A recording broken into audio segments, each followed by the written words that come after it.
বিসমিল্লাহির রহমানির রহিম।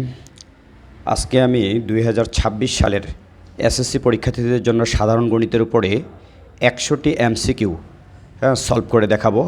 আমি আশা করি এই 100টি এমসিকিউ যদি কেউ ভালোভাবে আয়ত্তে রাখতে পারে তাহলে তার অন্ততপক্ষে ফেল হবে না এবং আশা করি ভালো একটা আনসার সে করতে পারবে। তো প্রথমটা দিয়ে শুরু করি যে দুইটি সংখ্যার অনুপাত 2:3 এবং এদের লসাগু দেওয়া আছে 12 হলে সংখ্যা দুটি কত এবং গসাগু কত। তো এখানে আমি এই যে এমসিকিউটা এটা খুবই গুরুত্বপূর্ণ, অনেকবার বোর্ডে আসছে অনেকবার।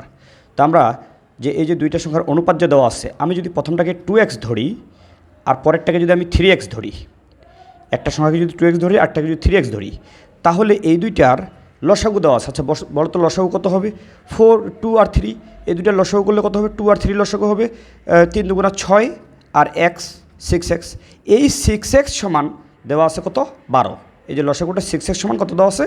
12। তাহলে x এর মান কত পাবো? 6 এর পাশে ভাগ হয়ে যাবে, ভাগ হয়ে গেলে কত পাবো? 2। তাহলে x এর মান কত পাইলাম? 2। x এর মান যেহেতু 2 পাইলাম, তাহলে এই সংখ্যাটা প্রথম সংখ্যাটা কত হবে? তাহলে এই যে 2 যদি আমরা এখানে বসাই দিই তাহলে 2 দুগুণা কত হবে? 4। এবার দ্বিতীয় সংখ্যাটা কত হবে? 2 যদি এখানে বসাই দিই 3 দুগুণা কত হবে? 6। তাহলে সংখ্যা দুটি আমরা কত পাইলাম? 4 আর 6। সংখ্যা দুইটা 4 আর 6 বের হয়ে গেল।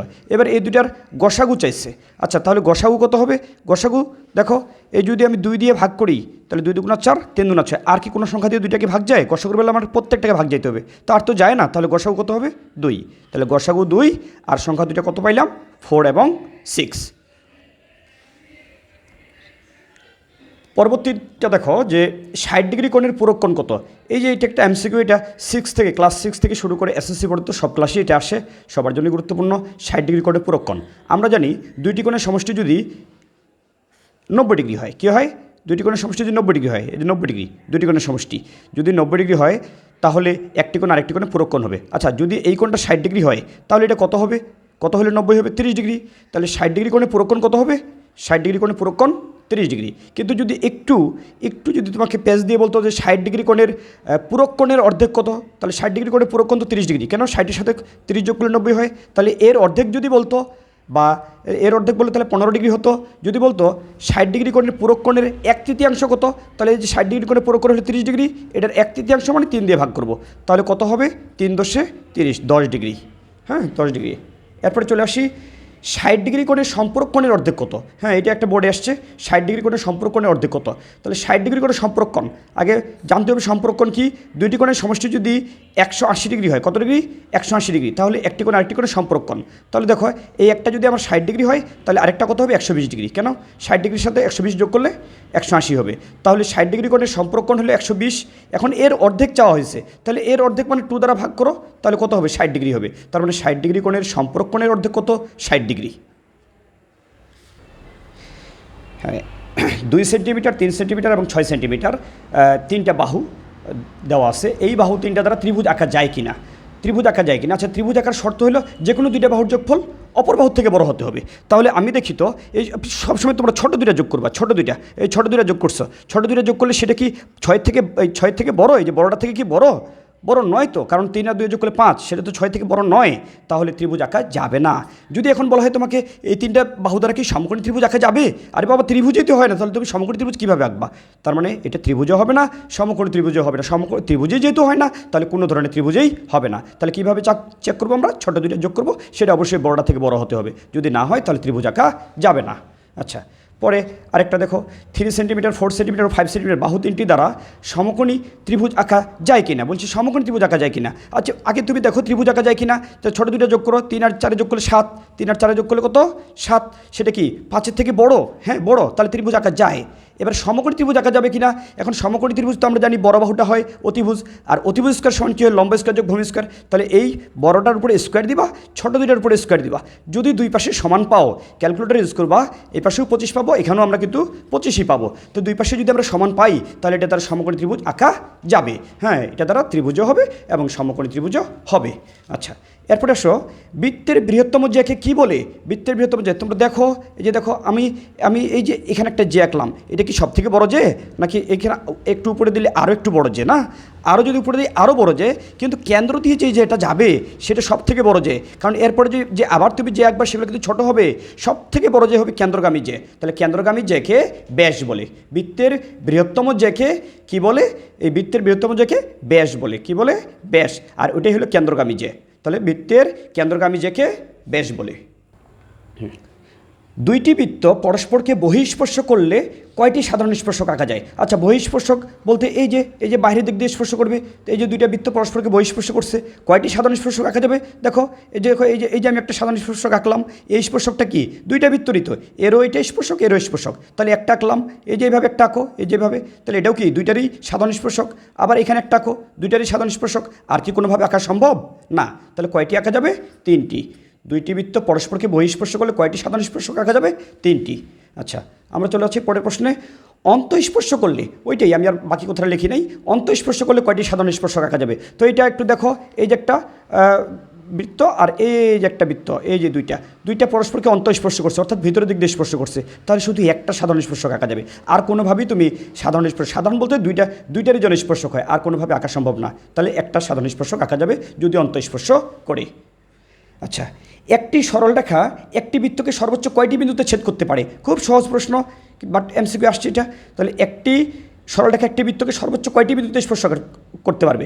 আচ্ছা, যদি ছেদ করা হয়, তাহলে এই যে একটা সরলরেখা দ্বারা ছেদ করলাম, তাহলে সর্বোচ্চ কয়টা বিন্দুতে ছেদ করছে? একটা বিন্দুতে। এখন তুমি যদি সরলরেখাটা এতটুকু দাও, সর্বোচ্চ দুইটা বিন্দুতে ছেদ করবে। সরলরেখাটা যদি এতটুকু দাও, তাহলে একটা বিন্দুতে ছেদ করবে। আর যদি পুরাটাই দিয়ে দাও, তাহলে সর্বোচ্চ দুইটা বিন্দুর বেশি ছেদ করতে পারবে না। আচ্ছা, এখানে দেখো কতগুলো সংখ্যা আমি লিখে রেখেছি, 2, 5, 10, 1 এবং কি এক্স একটা লিখছি।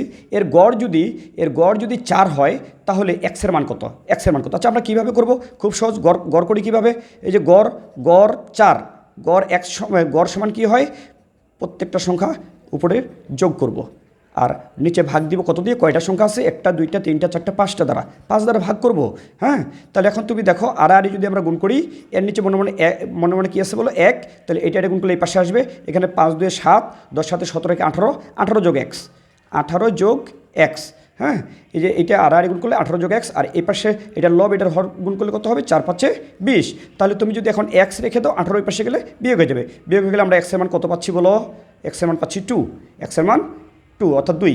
তাহলে এক্সের মান আমরা কত পাইলাম বলো? এক্সের মান পাইলাম 2। এক্সের মান 2। সমবাহু ত্রিভুজের বহিস্থ কোণ কত? আচ্ছা, সমবাহু ত্রিভুজ কীরকম হয়? যার 3টা বাহু সমান। আচ্ছা, 3টা বাহু সমান হলে ওর কিন্তু 3টা কোণও সমান হয়, এবং 3টা কোণই কত হয়? 60 ডিগ্রি করে হয়। প্রত্যেকটা কোণ কত হয়? 60 ডিগ্রি। আচ্ছা, বহিস্থ কোণ কাকে বলে? এই যে একটা বাহুকে যদি বর্ধিত করো, তাহলে যে কোণটা উৎপন্ন হয় সেটা হলো বহিস্থ কোণ।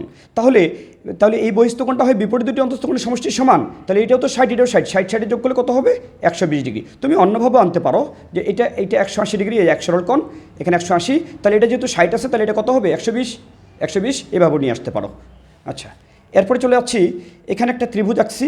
এই যে দেখো, এই দুইটা বাহুকে আমি সমান দেখাইছি, এই যে এই দুইটা বাহুকে সমান, আর উপরে এই যে উপরে শীর্ষ কোণটা সেটাকে আমি 80 ডিগ্রি দেখাইছি, 80 ডিগ্রি। আচ্ছা, তাহলে যেহেতু এই দুইটা বাহু সমান, তাহলে এই কোণ দুটো কিন্তু সমান হবে। কেন? ত্রিভুজের সমান বাহুর বিপরীত কোণগুলো কী হয়? সমান হয়। তাহলে যেহেতু উপরেরটা 80 ডিগ্রি, তাহলে এই কোণগুলো কী হবে? এগুলো সমান হবে। আচ্ছা, এগুলো কত করে হবে? এগুলো আমাদের কত করে হবে? তো উপরে 80 চলে গেলে একটা ত্রিভুজের 3 কোণের সমষ্টি হলো 180। 180তে 80 চলে গেলে আর থেকে 100, সেই 100-র অর্ধেক হবে এখানে, অর্ধেক এখানে, অর্থাৎ এখানে হবে 50, এখানে 50।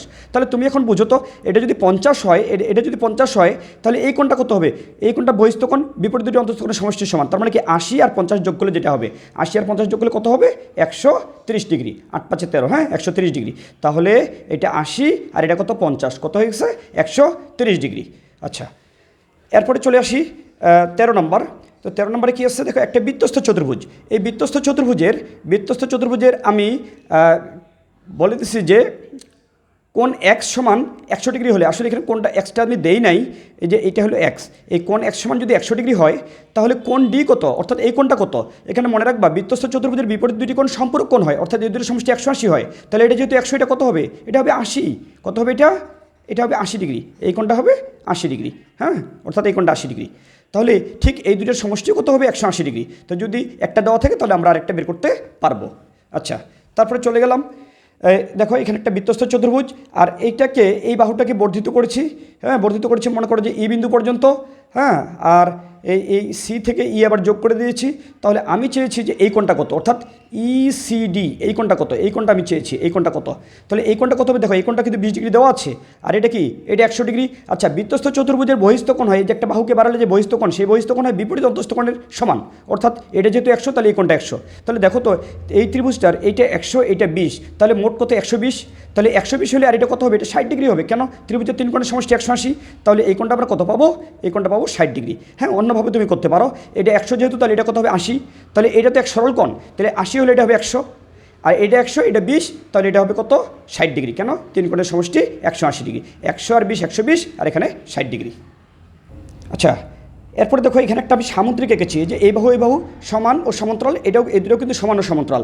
তাহলে এই কোণটা আমি চেয়েছি, আর এটা দেওয়া আছে 50। তাহলে আমরা জানি সামুদ্রিক এবং রম্বসের বিপরীত কোণগুলো কী হয়, সমান হয়, বিপরীত কোণগুলো সমান। তাহলে এটা যেহেতু 50, তাহলে এটাও হবে কত বলো, 50 ডিগ্রি। আচ্ছা, এখন দেখো তো এই যে এই বাহুটার উপরে এইটা আর এটা সমান্তরাল হবে, কেন, কারণ এদের সমান্তরাল, তো এদের সমান্তরাল, তাহলে সমান্তরাল যেহেতু, আর এটা হলে তাদের ছেদক, ছেদকের একই পাশে কোণগুলো হয় অনুরূপ কোণ, অর্থাৎ এটা অনুরূপ কোণ। তাহলে এটা 50 হলে, যেহেতু এটা 50, বিপরীত কোণগুলো সমান, এটা 50 হলে এটা 50, তাহলে এটা 50 হলে এটাও হবে কত 50 ডিগ্রি। এই কোণ এক্সটা হবে, এই কোণটা হবে 50 ডিগ্রি। কেন, এই দুইটা অনুরূপ কোণ হওয়ার কারণে এই দুইটা সমান হয়ে যাবে। আচ্ছা, আরেকটা বিষয় আমি এখানে বলি, এই যে এই দুইটা যে সমান্তরাল, এটা যেহেতু 50, তাহলে যদি বলতাম এই কোণটা কত, তাহলে এই দুইটা সমষ্টি কিন্তু 180 ডিগ্রি হতো, 180 ডিগ্রি। তাহলে 180 থেকে 50 বিয়োগ করলে এটা হবে 130 ডিগ্রি। তুমি অন্যভাবে আনতে পারো, এটা যেহেতু 50 আর এটা কি 180, তাহলে 180 থেকে 50 বিয়োগ করলে এটা 130 হবে।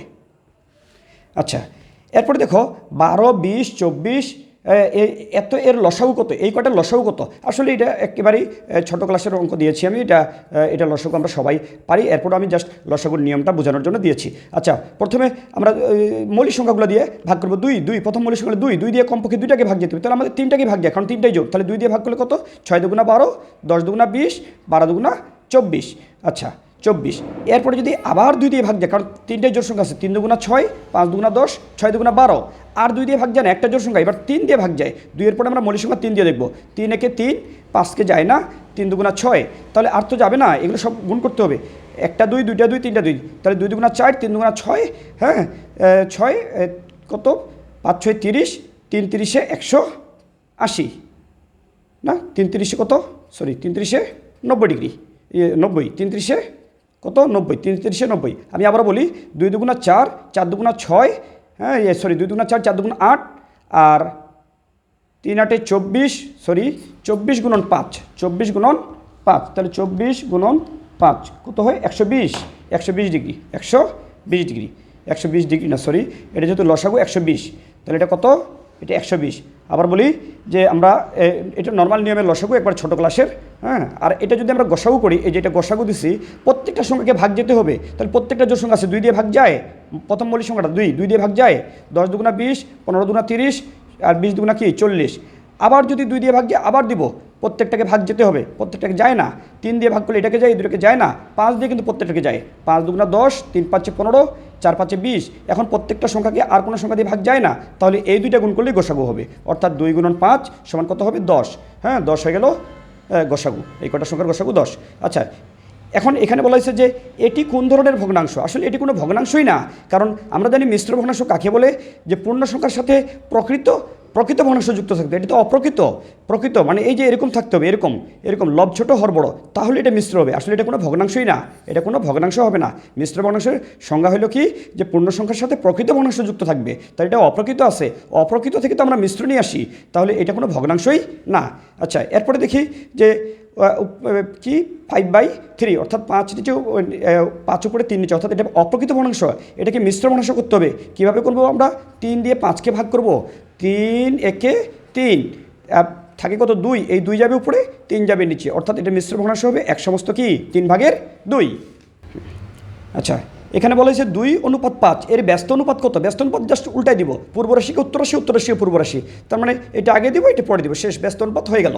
আচ্ছা, এরপর বলেছে এখানে একটা অনুপাত আছে, এখানে একটা অনুপাত 1:3 আর 5:2, এর মিশ্র অনুপাত কত? আচ্ছা মিশ্র অনুপাত কী হবে? পূর্ব রাশি আর পূর্ব রাশি গুণফল করব। পূর্ব রাশি, এটার পূর্ব রাশি আর এটা পূর্ব রাশি, অনুপাত দিয়ে কি এটার উত্তর রাশি আর এটার কি উত্তর রাশি গুণ করব। গুণ করলে যে অনুপাতটা পাবো সেটাই হবে এই দুইটার মিশ্র অনুপাত। তাহলে 5 একে 5 আর এখানে কত 3 দুগুণা 6, তাহলে এই দুইটা অনুপাতের মিশ্র অনুপাত হয়ে গেল 5:6। আচ্ছা এরপরে চলে আসি রেখা, রশ্মি ও রেখাংশের চিত্র আঁকো।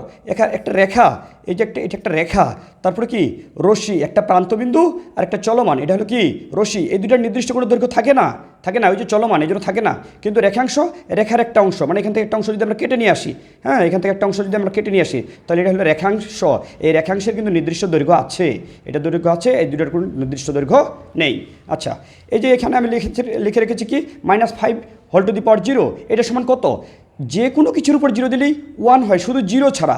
0-এর উপরে 0 দিলে কোনো মান পাবা না, কিন্তু -5-এর উপরে বা যে কোনো সংখ্যার উপরে 0 দিলে তুমি 1 পাবা, তাহলে এটার ফল হইল কত?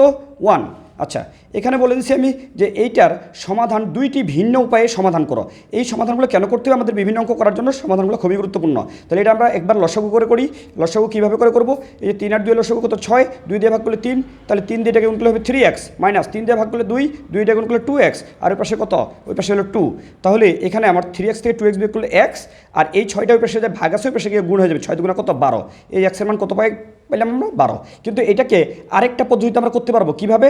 2, এখানে হরে আছে 2, এখানে হরে 3, এটা হরে আছে 1, তাহলে 2, 3, একের লসাগু কত? 6। 6 দ্বারা তুমি প্রত্যেকটাকে গুণ করো, এখানেও 6 দ্বারা গুণ করবা, এটাকেও 6 দ্বারা গুণ, এটাকেও 6 দ্বারা গুণ। এখন কাটো, এটা 3, এটা কাটো 2, তাহলে এখানে হলো 3x - 2x। দেখো এই যে 3x মাইনাস কি 2x সমান কত? 6 দুগুণা 12। তাহলে 3x থেকে 2x বিয়োগ করলে x হবে, x সমান কি 12।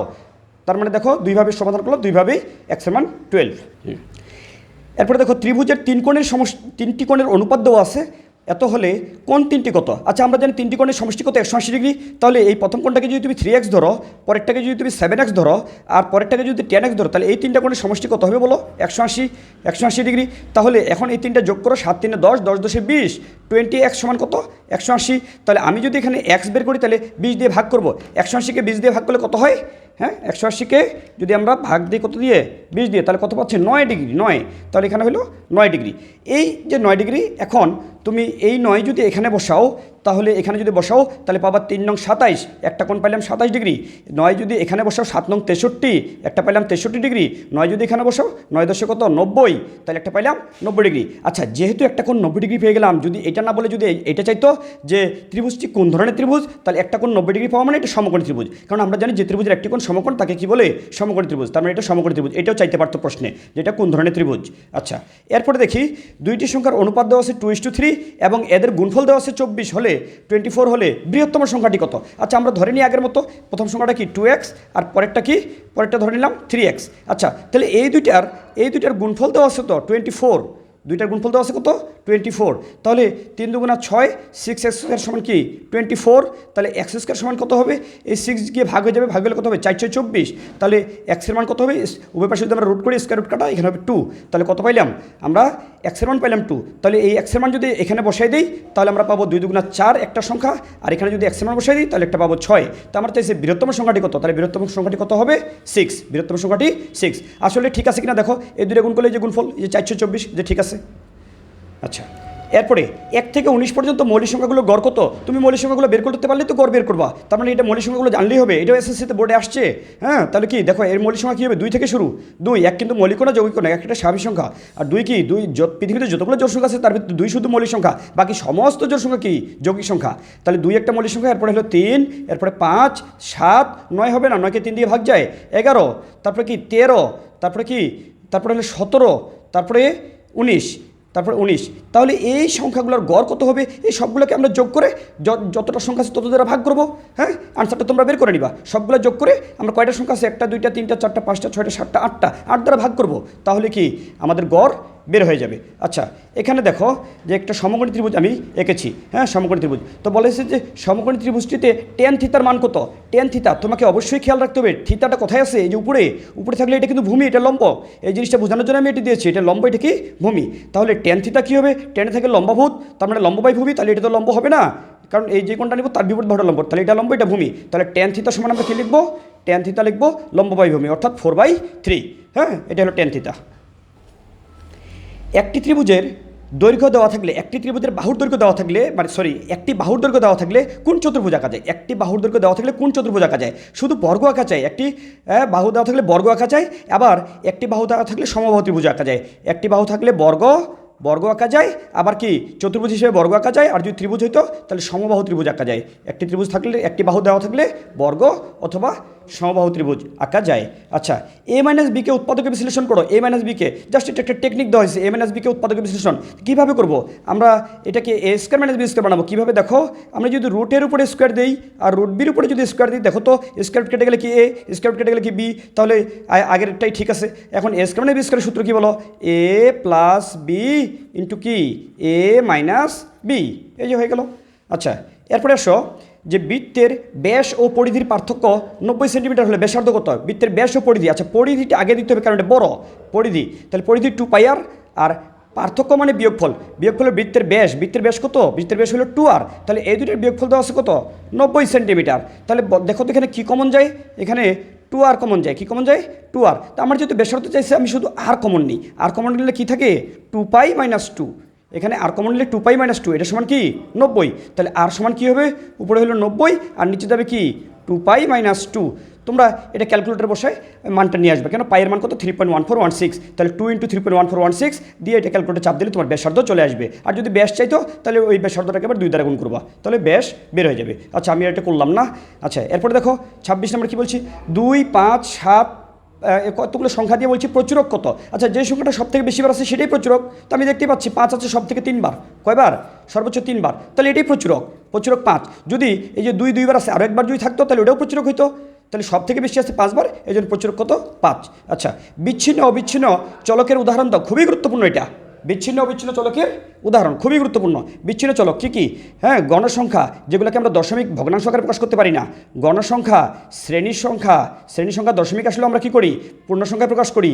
শ্রেণীর সংখ্যা, তারপরে কি তারপরে হলো গণসংখ্যা, শ্রেণী সংখ্যা, মানুষের সংখ্যা, গাছের সংখ্যা, পাখির সংখ্যা। এগুলো কি? এগুলোকে আমরা দশমিক আকারে প্রকাশ করতে পারি না, এগুলো পূর্ণ সংখ্যায় প্রকাশ করতে হয়। যে সকল সংখ্যাকে কি শুধু পূর্ণ সংখ্যায় প্রকাশ করতে, সেগুলো হলো বিচ্ছিন্ন। আর অবিচ্ছিন্ন হলো কি? যে সকল সংখ্যাকে আমরা যে কোনো দশমিক আকারের সংখ্যা আকারে প্রকাশ করতে পারি, অর্থাৎ ভগ্নাংশ হলেও সমস্যা নেই। হ্যাঁ, যেমন অবিচ্ছিন্নের মধ্যে বলি, যেমন আমি যদি বলি যে তার ওজন 65 কেজি 600 গ্রাম, তার মানে কি এটা ভগ্নাংশ হয়ে গেল? হ্যাঁ, ভগ্নাংশ হয়ে গেল। তারপরে কি যদি বলি যে আজকে তাপমাত্রা 30 ডিগ্রি 30.5 ডিগ্রি সেন্টিগ্রেড, এই যে দশমিক হলো, তাহলে এগুলো হলো কি? অবিচ্ছিন্ন চলকের উদাহরণ। আর বিচ্ছিন্ন হলো যেগুলোকে ভগ্নাংশ আকারে প্রকাশ করা যায় না, শুধু পূর্ণ সংখ্যায় প্রকাশ করতে হয়, সেগুলো হলো কি? বিচ্ছিন্ন। অর্ধবৃত্তস্থ কোণ সমান কত? অর্ধবৃত্তস্থ কোণ, আচ্ছা আমি দেখাই অর্ধবৃত্তস্থ কোণ কী হয়। এই যে একটা বৃত্ত, এই যে বৃত্ত, এই বৃত্তটার উপরে অর্ধেক নিচে অর্ধেক, তাহলে অর্ধবৃত্তস্থ কোণ মানে এই যে অর্ধেকটা বৃত্তের উপরে যে কোণ। অর্ধবৃত্তস্থ কোণ 90 ডিগ্রি। তুমি এখানে আঁকলেও 90 ডিগ্রি, যদি এখান থেকে এখানে আঁকো সেটাও 90 ডিগ্রি। তাহলে অর্ধবৃত্তস্থ কোণ কত? 90 ডিগ্রি। অর্ধবৃত্তস্থ কোণ 90 ডিগ্রি, এটা খুবই গুরুত্বপূর্ণ, অনেকবার আসছে। হ্যাঁ, সুষম ষড়ভুজের প্রতিটি শীর্ষকোণ কত? সুষম ষড়ভুজের প্রতিটি শীর্ষকোণ। হ্যাঁ, প্রতিটি শীর্ষকোণ বলতে সুষম ষড়ভুজ আমি একটা অঙ্কন করি। এই যে কোণটা, এই কোণটা 6টা বাহু দ্বারা যে আবদ্ধ চিত্র, 6টা বাহু যদি সমান হয় তাহলে সেটা সুষম ষড়ভুজ। সুষম ষড়ভুজ হলে প্রতিটি শীর্ষকোণ নির্ণয়ের সূত্র হলো 180 আর n-2 বাই হলো কি 2। হ্যাঁ, আচ্ছা এটা আমাদের n হবে, কী হবে এটা? n। সূত্রটা হলো সুষম ষড়ভুজ। আচ্ছা, সুষম বহুভুজ, সেটা এই সূত্র দিয়ে তুমি সমবাহু ত্রিভুজও বের করতে পারবা, বর্গও বের করতে পারবা। সুষম পঞ্চভুজ মানে অর্থাৎ বাহুগুলো সমান হতে হবে। হ্যাঁ, তাহলে এখানে 180 ইন্টু কি n-2 বাই n। তাহলে এখানে দেখো n এর মান আমরা কত? সুষম ষড়ভুজ মানে 6 বসাবো। n এর মান কত বসাবো? এখানে 6, এখানেও 6 বসাও। তাহলে তুমি এটা ক্যালকুলেটর চাপ দিলে তুমি যেটা পাবা 120 ডিগ্রি, অর্থাৎ প্রতিটি শীর্ষকোণ কত? 120 ডিগ্রি। আচ্ছা, তুমি যদি এখন দেখো সমবাহু ত্রিভুজ তো আমরা প্রতিটা কোণে কত জানি 60 ডিগ্রি, তা দেখি তো হয় কি না। তাহলে এখানে যদি তুমি 3 বসাও, সমবাহু ত্রিভুজ মানে কি বাহুর সংখ্যা কত হবে? 3। তাহলে 3 থেকে 2 বার দিলে কত? 1। তাহলে 1 × 180 মানে 180, আর নিচে হলে n এর মান কত? 3 দিয়ে 180কে ভাগ করলে 60 ডিগ্রি। যে ঠিক আছে, তার মানে কি এই সূত্রটা ঠিক আছে। হ্যাঁ, এটা হলো সুষম বহুভুজের শীর্ষকোণ নির্ণয়ের জন্য সূত্র। প্রতিটি শীর্ষকোণ এই সূত্র দিয়ে আমরা নির্ণয় করতে পারবো। এখানে n এর জায়গায় জাস্ট বাহুর সংখ্যা বসাবো। যদি সুষম পঞ্চভুজ হতো, এটা সুষম পঞ্চভুজ দিয়ে আসছে, সুষম ষড়ভুজ দিয়ে আসছে, সুষম অষ্টভুজ দিয়ে আসছে। তুমি শুধু n এর জায়গায় কি অষ্টভুজ হলে 8 বসাবা, ষড়ভুজ হলে 6 বসাবা, পঞ্চভুজ হলে 5 বসাবা। এগুলো একটু মুখস্থ রাখতে হবে। আচ্ছা, এরপরে এরপরে এখানে একটা চিত্র এঁকেছি। তো এই যে নিচে এটা একটা কিন্তু ছোট চাপ, এটা কিন্তু উপচাপ, আর এই বড় চাপটা কিন্তু অধিচাপ। তো যদি এখানে উপচাপ অধিচাপের প্রয়োজন নাই, তাহলে দেখো একই চাপের উপর এটা হলো কেন্দ্রস্থ কোণ আর এটা হলো বৃত্তস্থ কোণ। একই চাপের উপরে যে একই চাপের উপর এটা কেন্দ্রস্থ কোণ, এটা কি বৃত্তস্থ কোণ। এই কেন্দ্রস্থ কোণটা হয় বৃত্তস্থ কোণের দ্বিগুণ। তাহলে আমি এখানে দিয়েছি যে এ ও বি 60 ডিগ্রি, তার মানে কি কেন্দ্রস্থ কোণটা 60 ডিগ্রি দেওয়া আছে। আমি চাইছি এসিবি কত, তাহলে এটার অর্ধেক হবে। এটা যদি 60 আছে এটা 30 ডিগ্রি হবে। কত হবে? 30 ডিগ্রি। হ্যাঁ, এটা খুবই গুরুত্বপূর্ণ। আচ্ছা, এরপরে এই যে এখানে একটা ফাংশন লিখে রেখেছি, এফ অফ এক্স সমান কি, হ্যাঁ একটা রাশি দিয়ে রাখছি। তো এখানে বলছি যে এফ অফ -2 সমান কত হবে। আচ্ছা, এটা কিন্তু আমরা সরাসরি ক্যালকুলেটরে উঠাতে পারি। কীভাবে উঠাতে পারি, যে আমি এই ক্যালকুলেটরে উঠানোর বিষয়টা দেখা দিচ্ছি। আলফা দিয়ে তোমরা এই যে প্রথম বন্ধনী ক্লোজ যে চাপ দিবা, তাহলে এক্স আসছে, তারপরে কি কিউব দিতে হবে। তাহলে এই আমাদের কিউব আছে, না থাকলে তুমি এই যে এখানে এই পাওয়ারে দিয়েও দিতে পারো। আমার শিফট দিয়ে এই যে আমরা এখানে চাপ দিলে এই যে কিউব, এক্স কিউব, তারপরে কি -3x² -3, এই যে আলফা দিয়ে আবার এক্স, এই যে আবার স্কোয়ার, তারপর কি আছে +4x +4, এই যে আলফা দিয়ে আবার কি এক্স, আর তারপর কি আছে -2। আমি যদি এখন এখানে এটা উঠানোর পরে যদি আমি ক্যালকে গিয়ে এটা কত আছে -2, আমি যদি -2 চাপ দেই, তাহলে আমাদের ফলটা চলে আসবে -30। কত আসছে? আমার আনসারটা আসছে -30। তো এটা আমি জাস্ট একটা উদাহরণ দিয়েছি, এরকম অসংখ্য আসে, অনেকবার বোর্ডে আসছে। তুমি এই নিয়মটা পারলেই শেষ হয়ে যাবে। হ্যাঁ, কোনো সমস্যা নেই, এটা পারলেই হয়ে যাবে। এরপরে আসো যে পিতা ও পুত্রের বর্তমান বয়স যথাক্রমে 40 ও 10 বছর, অর্থাৎ যথাক্রমে কথার অর্থ কি, পিতারটা প্রথমের আর পুত্রেরটা হলে পরে। তাহলে পিতার হলো 40 বছর, পুত্রের বর্তমান বয়স হলো 10 বছর। 5 বছর পরে তাদের বয়সের অনুপাত কত? তো 5 বছর বয়সে দুজনে 5 করে বাড়বে, তাহলে পিতারটা হবে কত? 40 আর 5 45 অনুপাত। পুত্রেরটা কত হবে? 10 আর 5 যোগ করলে 15। এটাকে কাটাকাটি করে ছোটো করতে হবে, 15 দিয়ে দুইটাকে কাটা যায়, তাহলে 3 15 45, আর কি 15 দুগুণা 15 দিয়ে কাটলে হ্যাঁ এটা 1 হয়ে যাবে। 15 দিয়ে এটাকে ভাগ করলে 3 15 45, 15 রেখে 15, তাহলে কি 3:1। কত পাইলাম আমরা? 3:1। আমি বলি, আচ্ছা, এ বি ও সি ক্রমিক সমানুপাতি, এ বি ও সি ক্রমিক সমানুপাতি হলে আমি এগুলো সব আনসার লিখে রেখেছি। এই তিনটা যখন ক্রমিক সমানুপাতি হবে, তখন এ অনুপাত বি সমান বি অনুপাত সি হবে। আবার এটাও তখন সঠিক, উপরে এ নিচে বি, এখানে উপরে বি নিচে সি, প্রথমটা উপরে পরেরটা নিচে, প্রথমটা উপরে পরেরটা নিচে। আবার এটাকে যদি আমরা উল্টাই দিই, ব্যস্তকরণ করে দিই, তাহলে কি হরগুলা উপরে লবগুলা নিচে, এই যে চলে গেল। এটাকে আবার যদি আমরা এইভাবে গুণ করি আড়াআড়ি, তাহলে বি স্কয়ার সমান কি এসি। আর এটাকে আমি আবার এভাবে বি অনুপাত এ সি অনুপাত বিও লিখতে পারি। তার মানে এখানকার প্রত্যেকটা এটা হলে এটা প্রত্যেকটা সঠিক। হ্যাঁ, প্রত্যেকটা সঠিক। আচ্ছা, এরপরে 34 নম্বরে কি আছে, একটি দ্রব্য 20% লাভে বিক্রয় করা হলে বিক্রয় মূল্য ক্রয় মূল্যের অনুপাত কত? বিক্রয় মূল্য করবো। আচ্ছা, 20% লাভে বিক্রি করলে যদি দ্রব্যটার ক্রয় মূল্য 100 টাকা হয়, ক্রয় মূল্য যদি 100 টাকা, তাহলে বিক্রয় মূল্য কত হবে? 120 টাকা হবে। 120 টাকা। তাহলে এখন বিক্রয় মূল্য ক্রয় মূল্যের অনুপাত চাইছে, তাহলে বিক্রয় মূল্য কোনটা? বিক্রয় মূল্য তো ক্রয় মূল্য 100 টাকা হলে বিক্রয় মূল্য কত হলে 120, তাহলে বিক্রয় মূল্যটা আগে লিখবো। বিক্রয় মূল্য 120 আর ক্রয় মূল্য কত? 100, এই দুটোর অনুপাত চাইছে। তাহলে এই দুটোকে তুমি 20 দিয়ে ভাগ করো, 20 দিয়ে ভাগ করলে হবে এটা 6 আর এটা হবে 5, তাহলে 6:5, 6:5। তোমার এটাও থাকতে পারে অপশনে, এটাও থাকতে পারে। আচ্ছা, এটা খুবই গুরুত্বপূর্ণ, এইমাত্র যে আলোচনা করলাম এটা খুবই গুরুত্বপূর্ণ, অনেকবার আসছে। আচ্ছা, এ সমান 1 2 3 একটা সেট দিয়ে রাখছি, এর প্রকৃত উপসেট কয়টি? প্রকৃত উপসেট। আচ্ছা, উপসেট আমরা বের করি কীভাবে? পি অফ এ দিয়ে কয়টা বের হয় এখানে? 2 টু দি পাওয়ার n, অর্থাৎ উপাদান কয়টা আছে? 3টা, তাহলে 2 উপরে 3 দিবে, 2 উপরে 3 দিলে কত হবে? 8টা। 2 উপরে 3 দিলে 8টা, তাহলে 8টা হবে কি উপসেট। বাট আমি প্রকৃত উপসেট চেয়েছি, তাহলে প্রকৃত উপসেট একটা কম হয়, কোনটা? তার নিজস্ব উপাদানটা কম হয়, তাহলে সেটার জন্য সূত্র হয় 2 টু দি পাওয়ার n -1। তাহলে 2 উপরে কত দিব আমরা? 3 -1, তাহলে 2 উপরে 3 মানে 8, 8 থেকে 1 বিয়োগ করলে 7, 7টা। তাহলে প্রকৃত উপসেট কয়টা হবে? 7টা। আচ্ছা, এরপরে 36 নম্বরে, কোনো বৃত্তের ব্যাসার্ধ 2 সেন্টিমিটার, ওই বৃত্তের বৃহত্তম যে কত? আচ্ছা, বৃত্তের ব্যাসার্ধ 2 হলে বৃহত্তম যে মানে কি বেশ চেয়েছি, একটু টেকনিকে দিয়ে বেশ চেয়েছি। বৃহত্তম যে আমি কি বলছি, কেন্দ্রগামী যেটা হলে বৃত্তের বৃহত্তম যে, আর ওইটাতে বেশ, তাহলে ব্যাসার্ধ 2 আছে, তাহলে বেশ কত হবে? এটার দ্বিগুণ, তাহলে 2কে 2 দ্বারা গুণ করলে 4 সেন্টিমিটার। আচ্ছা, এখানে কতগুলো সংখ্যা লিখে রেখেছি মধ্যক কত। আমি এগুলো সবগুলো করবো না, আমি শুধু এরকম করে দেখাই যে আমরা ছোটো থেকে বড় সাজাবো, ছোটো থেকে বড় এই সংখ্যাগুলোকে সাজানোর পর উভয় পাশ থেকে, সামনে থেকে এবং পিছন থেকে সমানভাবে কাটবো। প্রথমে যদি দুইটা কাটি, যেমন আমি মনে করো যে এরকম করে কিছু সংখ্যা সাজাইলাম। হ্যাঁ, তো কিছু সংখ্যা এইভাবে সাজাইলাম, ছোটো থেকে বড় সাজাইলাম 7 8। এখন যদি এই পাশ থেকে আমি দুইটা কাটি, তাহলে এই পাশ থেকে দুইটা কাটবো, তাহলে মধ্যে এখন কয়টা আছে? দুইটা। যদি আরেকটা করে কাটে দিই, তাহলে তার সংখ্যা থাকবে না, তাহলে আর কাটা যাবে না। তাহলে মধ্যে যদি দুইটা থাকে, ওই দুইটা যোগ করে 2 দিয়ে ভাগ করলে তুমি মধ্যক পাবা। আর যদি মধ্যে একটা থাকে, তাহলে ওটাই মধ্যক। তাহলে এখন কত হলে 5 3 8, 8কে 2 দিয়ে ভাগ করলে কত হবে 4 হবে মধ্যক। যদি আমি এই সংখ্যাগুলো দিয়ে করি না, এই সংখ্যাগুলো দিয়ে তোমরা করবা, আমি এটা আমার মতো করে সংখ্যা দিয়ে করে দিলাম তাড়াতাড়ি করে করার জন্য। ছোট থেকে বড় সাজাবো, দুই পাশ থেকে সমানভাবে কাটবো, মধ্যে যদি একটা থাকে ওটাই মধ্যক, মধ্যে যদি দুইটা সংখ্যা থাকে তাহলে ওই দুটো যোগ করে 2 দিয়ে ভাগ, তাহলে মধ্যক হয়ে যাবে। এটাও খুবই গুরুত্বপূর্ণ, অনেকবার আসছে। হ্যাঁ আচ্ছা, এরপরে আসি, একটি ঘনকের সম্পূর্ণ পৃষ্ঠের ক্ষেত্রফল 216 বর্গমিটার হলে এর কর্ণ কত? আচ্ছা, কর্ণ ঘনকের আমরা কর্ণ বের করার জন্য আগে আমরা ঘনকটা চিনি। ঘটক হলো আমরা যে লুডুর গুটি যেটা চেলে দেই, সেটার কিন্তু কী হয়, সেটার প্রত্যেকটা ধার সমান, প্রত্যেকটা ধার দৈর্ঘ্য প্রস্থ উচ্চতা 3টে ধার কী হয় সমান হয়। তাহলে এর প্রত্যেকটা তল হয় বর্গাকার। তাহলে বর্গাকার মানে কি, এর প্রত্যেকটা ধার যদি এ হয় তাহলে প্রত্যেকটা তল হবে এ স্কোয়ার। তাহলে এরকম কয়টা তল আছে, যেমন ইটের আছে 6টা তল, তো ঘনক আমরা যেটা লুডুগুটি চেলে দেই সেটাও কিন্তু 6টা তল আছে। তাহলে এই 6a স্কোয়ার সমান কি 216। তাহলে এখান থেকে তুমি এর মান বের করবে। তাহলে এ স্কোয়ার সমান আগে কী হবে বলো, 6 এখানে ভাগ হয়ে যাবে। তাহলে 216কে 6 দিয়ে ভাগ করলে কত হয়, 216 ভাগ 6, তাহলে কত 36। তাহলে এখন যদি আমরা উভয় পাশে রুট করি তাহলে এ সমান কত পাচ্ছি 6। এখন এইটার কর্ণ চাওয়া হয়েছে, তাহলে এটার কিন্তু কর্ণ যে চাওয়া হয়েছে সেটা কিন্তু ঘনকের কর্ণ, পৃষ্ঠের কর্ণ না। পৃষ্ঠের কর্ণ হলে আবার পৃষ্ঠটা কিন্তু বর্গাকার, তাহলে পৃষ্ঠের কর্ণ হলে বর্গের যে কর্ণ সেটা সূত্র হইতো √2a হইতো। তাহলে আমরা এ বসাই দিতাম এখানে।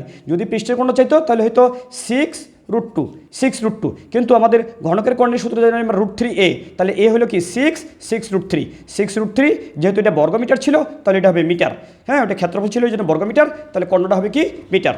আচ্ছা, এরপরে এখানে একটা ত্রিকোণমিতির একটা এমসিকিউ লিখে রেখেছি। দেখো, cos θ সমান কি, এখানে আমরা 1 + tan স্কোয়ার থিটা মানে কি, 1 + tan স্কোয়ার সমান কি sec স্কোয়ার থিটা। তাহলে স্কোয়ার রুট কেটে গেলে কি sec, তাহলে cos θ ইন্টু কী হয়ে গেলো এখানে sec θ। আচ্ছা, তাহলে আমি যদি cos θ রাখি, sec সমান কি 1/cos θ, তাহলে এই cos কাটা কি থাকলো 1, তাহলে এটার আনসার হয়ে গেল কত 1। হ্যাঁ, তাহলে ত্রিকোণমিতিক এই সূত্রগুলো একটু জানতে হবে। আচ্ছা, এরপরে এখানে দেখো, সাকিব, রাকিব ও রহিমের রানের অনুপাত 3:4:5, মোট রান 120 হলে কার রান কত? বলা হয়েছে মোট রান 120 হলে কার রান কত। আচ্ছা, আমি যদি এখন সাকিব, রাকিব ও রহিমের রানের অনুপাত দেওয়া আছে না, আমি এই তিনটাকে আমি ধরে নিলাম যে একটা 3x, আরেকটা কত 4x, আরেকজনের কত 5x। তাহলে এই তিনটার যোগফল সমান কি, যে মোট রান কত 120। তাহলে তুমি এখান থেকে x এর মান পাবা 4 3 7, 7 5 12, 12x সমান কত 120। তাহলে এই 12 যদি ভাগ হয়ে যায় তাহলে x সমান কত পাচ্ছি 10। এই x এর মান যদি তুমি এখানে বসায় দাও তাহলে 3 × 30, সাকিবের রান তুমি পেয়ে গেলে কত 30, সাকিবের রান 30। যদি x এর মান এখানে বসায় দাও 4 × 40, রাকিবের রান কত পেয়েছো 40। যদি x এর মান আমরা এখানে বসাই দিই তাহলে 5 × 10 = 50, তাহলে রহিমের কত 50। তাহলে এই তিনটা যোগ করলে কিন্তু 120 হবে। তো হয় কি না, এদের যোগ করলে 90, 90 আর 30 120। একটি বৃত্তের ব্যাসার্ধ 5 সেন্টিমিটার এবং বৃত্তচাপ কেন্দ্রে 60 ডিগ্রি কোণ উৎপন্ন করে। হ্যাঁ, তাহলে বৃত্তকলার ক্ষেত্রফল কত? তাহলে আমরা বৃত্তকলাটাকে দেখি। এই যে এটা একটা বৃত্তকলা, তাহলে এই যে এখানে যে কেন্দ্রে যে উৎপন্ন কোণটা সেটা আছে 60 ডিগ্রি, এই কোণটা আছে 60 ডিগ্রি, আর বৃত্তের ব্যাসার্ধ দেওয়া আছে 5 সেন্টিমিটার। তাহলে বৃত্তকলার ক্ষেত্রফল অর্থাৎ এটা যদি AOB হয়, এই AOB এই অংশটার ক্ষেত্রফল কত, এই বৃত্তকলাটার ক্ষেত্রফল কত, বৃত্তকলা বা বৃত্তাংশ বলা হয় এটাকে। তাহলে এটা ক্ষেত্রফলের সূত্র হলো θ/360 ইন্টু কি πr²। তাহলে এখানে শুধু মান বসাই দিলে হবে। এই যে থিতাটা কত 60, এই থিতার পরিবর্তে তুমি 60 বসাবা, আর কত, আর হলো 5 বসাই দিবে, তাহলে 5 এর উপর স্কোয়ার, আর পাই হলে পায়ের মান কত 3.1416 বসাই দিয়ে ক্যালকুলেটর চাপ দিলে তোমার যা ফল বের হবে, যেহেতু ব্যাসার্ধ সেন্টিমিটার ছিল তাহলে এটা যেহেতু ক্ষেত্রফল তাহলে হবে সেন্টিমিটার স্কোয়ার বা বর্গ সেন্টিমিটার, যে ফল হবে সেটা বর্গ। তাহলে থিটার জায়গায় আমরা 60 বসাবো, আর এর জায়গায় আমরা 5 বসাই, এর উপরে স্কোয়ার দিব, আর পায়ের মান কি 3.1416 বসাই দিব, তাহলে কি ক্যালকুলেটর চাপ দিলেই চলে আসবে। আচ্ছা, এরপরে পরিসংখ্যানে ক্রমযোজিত গণসংখ্যা কোন ক্ষেত্রে লাগে? আচ্ছা, কোন ক্ষেত্রে লাগে? আমরা মধ্যক নির্ণয়ের জন্য আমাদের ক্রমযোজিত গণসংখ্যা লাগে। যারা পরিসংখ্যান মোটামুটি পারো, হ্যাঁ, এবারে কিন্তু 2026 সালে পরিসংখ্যান দিয়ে তোমরা সৃজনশীলে পাস করতে পারবে, কারণ দুইটা সৃজনশীল দিতে পারবা, 10 করে 20, আর একটা সংক্ষিপ্ত থাকবে পরিসংখ্যান থেকে, সেটা হলো 2, তাহলে 22, 23 পাইলে পাস। তাহলে শুধু পরিসংখ্যানে যদি ভালো করে করো, আমি পরিসংখ্যানের উপরে আরও একটা ফুল ভিডিও আপনি দিয়ে দিব, যেটা করলে তোমাদের পরিসংখ্যান শেষ হয়ে যাবে। অর্থাৎ আমার এই ভিডিও এবং পরিসংখ্যানের ভিডিও এই দুইটা দেখার পরে তোমাদের আর কারো ফেল থাকবে না। যদি এটা বারবার করে কমপ্লিট করো, তোমাদের কারো ফেল হবে না, আমি চ্যালেঞ্জ দিয়ে বলতেছি, কারো ফেল হবে না। হ্যাঁ, কারো ফেল হবে না। তবে ভিডিওটা যদি ভালো লেগে থাকে তাহলে একটু শেয়ার করে দিবা।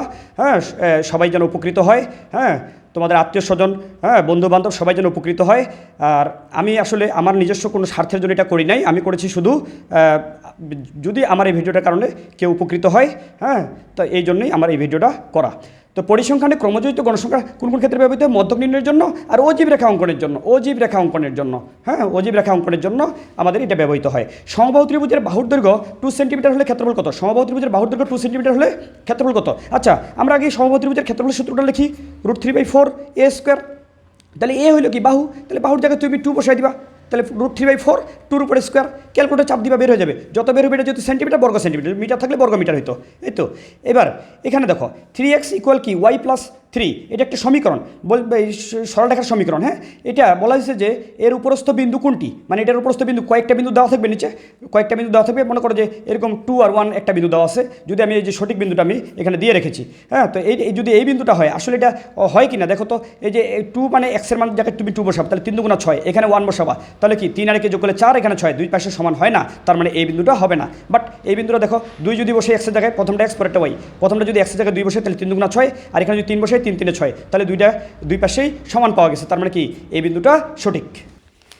আচ্ছা, বৃত্তে অন্তর্লিখিত সামুদ্রিকের প্রতিটি কোণ কত? বৃত্তে অন্তর্লিখিত সামুদ্রিক, আচ্ছা আমরা জানি সামুদ্রিক কীভাবে থাকে, আয়ত যখন বাঁকা হয়ে যায় তখন সামুদ্রিক হয়ে যায়, কিন্তু আয়ত বাঁকা হয়ে গেলে সামুদ্রিক হয়। তাহলে যখন আমরা এটা বৃত্তস্থ দিব তখন সেটা আবার সোজা হয়ে যাবে, আবার সোজা হয়ে সেটা কী হয়ে যাবে, সেটা হয়ে যাবে আয়ত। হ্যাঁ, সামুদ্রিক বৃত্তস্থ সামুদ্রিক কী হয়ে যায়, আয়ত হয়ে যায়। তাহলে আয়ত যখন হয়ে যাবে তখন প্রতিটা কোণ 90 ডিগ্রি হয়ে যাবে, প্রতিটা কোণ কত, 90 ডিগ্রি। ঠিক এখান থেকে আমি আরেকটা কথা বলি, বর্গ। হ্যাঁ, বর্গ আর রম্বস কী থাকে, রম্বস হয়ে বাঁকা, বর্গটা বাঁকা হয়ে গেলে রম্বস হয়, কিন্তু ওই রম্বসকে যখন বৃত্তে যখন নিয়ে আসবো তখন সেটা আবার বর্গ হয়ে যাবে, তাহলে ওর কোণগুলো কিন্তু সমকোণ হয়ে যাবে। আচ্ছা, একটি সমকোণী ত্রিভুজের সমকোণ ছাড়া অন্য দুটি কোণ কেমন? একটি ত্রিভুজের সমকোণ ছাড়া অন্য দুটি কোণ কেমন? অন্য দুটি কোণ সূক্ষ্মকোণ। যদি বলা হয় অপশনে যদি থাকে সূক্ষ্মকোণ তাও সঠিক, যদি বলা হয় অন্য দুটি কোণ পূরক কোণ তাও সঠিক। হ্যাঁ, অন্য দুটি কোণ পূরক কোণ, কেন? দুটি কোণের সমষ্টি 90 ডিগ্রি হলে একটি কোণ আরেকটি কোণে পূরক কোণ, তাহলে এখানে যদি এটা 90, তাহলে এদের সমষ্টি অবশ্যই 90 হবে, কেন? আমরা জানি ত্রিভুজের 3 কোণের সমষ্টি 180 ডিগ্রি। হ্যাঁ, এরপরে বৃত্তের পরিধি ও ব্যাসার্ধের অনুপাত কত? বৃত্তের পরিধি ও ব্যাসার্ধের অনুপাত, আচ্ছা তাহলে আমরা পরিধি 2πr আর ব্যাসার্ধ হইল কি আর, তাহলে এই দুটোর অনুপাত কী হবে? এই 2πr উপরে দিব, আর দিব কোথায়, নিচে, আর কাটা, তাহলে কত পাইলাম, 2π। তাহলে এই দুটোর অনুপাত হবে কত? হ্যাঁ, 2π। অর্থাৎ আমরা আসলে উভয় পাশে যদি আর দ্বারা ভাগ করি তাও হয়, দেখো 2π আর এখানে হবে 1, মানে 2π/1, তাহলে কত হবে অনুপাত, 2π/1। কেন? এই বৃত্তের পরিধি হলো 2πr আর ব্যাসার্ধ হলো r, তাহলে উভয় পাশে আমরা আর দ্বারা ভাগ করলে এখানে 2π থাকবে আর এখানে 1, তাহলে 2π/1। আচ্ছা, এরপরে আসো, শুধু পরিসীমা দেওয়া থাকলে নিচের কোনটি আঁকা যায়? শুধু পরিসীমা দেওয়া থাকলে নিচের কোনটি আঁকা যায়? আমি অপশনগুলো দেই নাই, শুধু পরিসীমা দেওয়া থাকলে সমবাহু ত্রিভুজ আঁকা যাবে, সমবাহু ত্রিভুজ, আর বর্গ আঁকা যাবে। হ্যাঁ, বর্গ, শুধু পরিসীমা দেওয়া থাকলে সমবাহু ত্রিভুজ আঁকা যাবে আর বর্গ আঁকা যাবে। আচ্ছা, এখন একটি ছাগল 5,000 টাকায় বিক্রয় করলে 10% লাভ হয়, এটা এই ধরনের অঙ্ক অনেকবার আসছে। 5,000 টাকা বিক্রয় করলে 10% লাভ হয়, ক্রয় মূল্য কত? আচ্ছা, ক্রয় মূল্য যদি আমরা 100 টাকা ধরি তাহলে বিক্রয় মূল্য কত হবে? 10% লাভ যেহেতু, তাহলে 10 যোগ হয়ে যাবে, তাহলে 110 টাকা হবে বিক্রয় মূল্য। এবার এটাকে আমরা উল্টাভাবে লিখতে পারি যে বিক্রয় মূল্য 110 টাকা হলে ক্রয় মূল্য হবে 100 টাকা, বিক্রয় মূল্য 1 টাকা হলে এটা ভাগ হয়ে যাবে, বিক্রয় মূল্য 5,000 টাকা হলে এই 5,000 গিয়ে গুণ হয়ে যাবে, তাহলে ওই 100-র সাথে 5,000 গুণ, নিচে 110 দিয়ে ভাগ করলে এই আনসার যেটা আসবে সেটাই।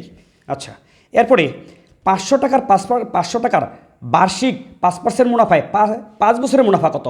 তাহলে এখানে মুনাফা আই সমান কিন্তু একটা সূত্র আমরা জানি, প্রাণ। হ্যাঁ, প্রাণ, পি এখানে কত, পি হইল আসল, কত 500, আর হইল মুনাফার হার কত 5%, মানে 5/100 গুণন এন সময় কত 5।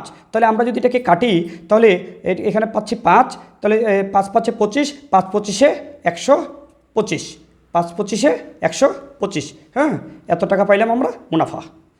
আচ্ছা, এরপরে একটি সমদ্বিবাহু ত্রিভুজের ক্ষেত্রফল দেওয়া আছে, এর বাহুর দৈর্ঘ্য নির্ণয় কত? সমদ্বিবাহু ত্রিভুজের, আচ্ছা আমরা কি সমদ্বিবাহুটা ত্রিভুজটা দেখি, যে সমদ্বিবাহু ত্রিভুজের সমান সমান বাহুগুলো হয় কি, এ আর ভূমিটা হয় বি, তাহলে ক্ষেত্রফলের সূত্র হলো b/4 √4a² - b²। তাহলে এইটা সমান দেওয়া আছে কত, 4/√3 দেওয়া আছে, কত আছে 4/√3। তাহলে এখন তুমি এখানে কি জানো, একটি সমদ্বিবাহু ত্রিভুজের ক্ষেত্রফল দেওয়া আছে এত বর্গ একক, আর বলা হয়েছে যে বাহুর দৈর্ঘ্য কত, আসলে এটা ভুল দেওয়া আছে, এখানে আরেকটা দেওয়া থাকবে যে সমান সমান বাহু, মনে করো সমান সমান বাহুটা দেওয়া আছে 5 সেন্টিমিটার, সমান সমান বাহু 5 সেন্টিমিটার, তো ভূমির দৈর্ঘ্য কত চাইবে, হলো ভূমির দৈর্ঘ্য, তাহলে সমান সমান বাহু যে 5, তুমি এর জায়গায় এখন 5 বসাই দিবা, তাহলে এটা কাজ করলে আমাদের বি এর মানটা বের হয়ে যাবে। তাহলে এই ক্যালকুলেশনটা যে পারবে সে ভূমির দৈর্ঘ্যটা খুব সহজে বের করতে পারবে।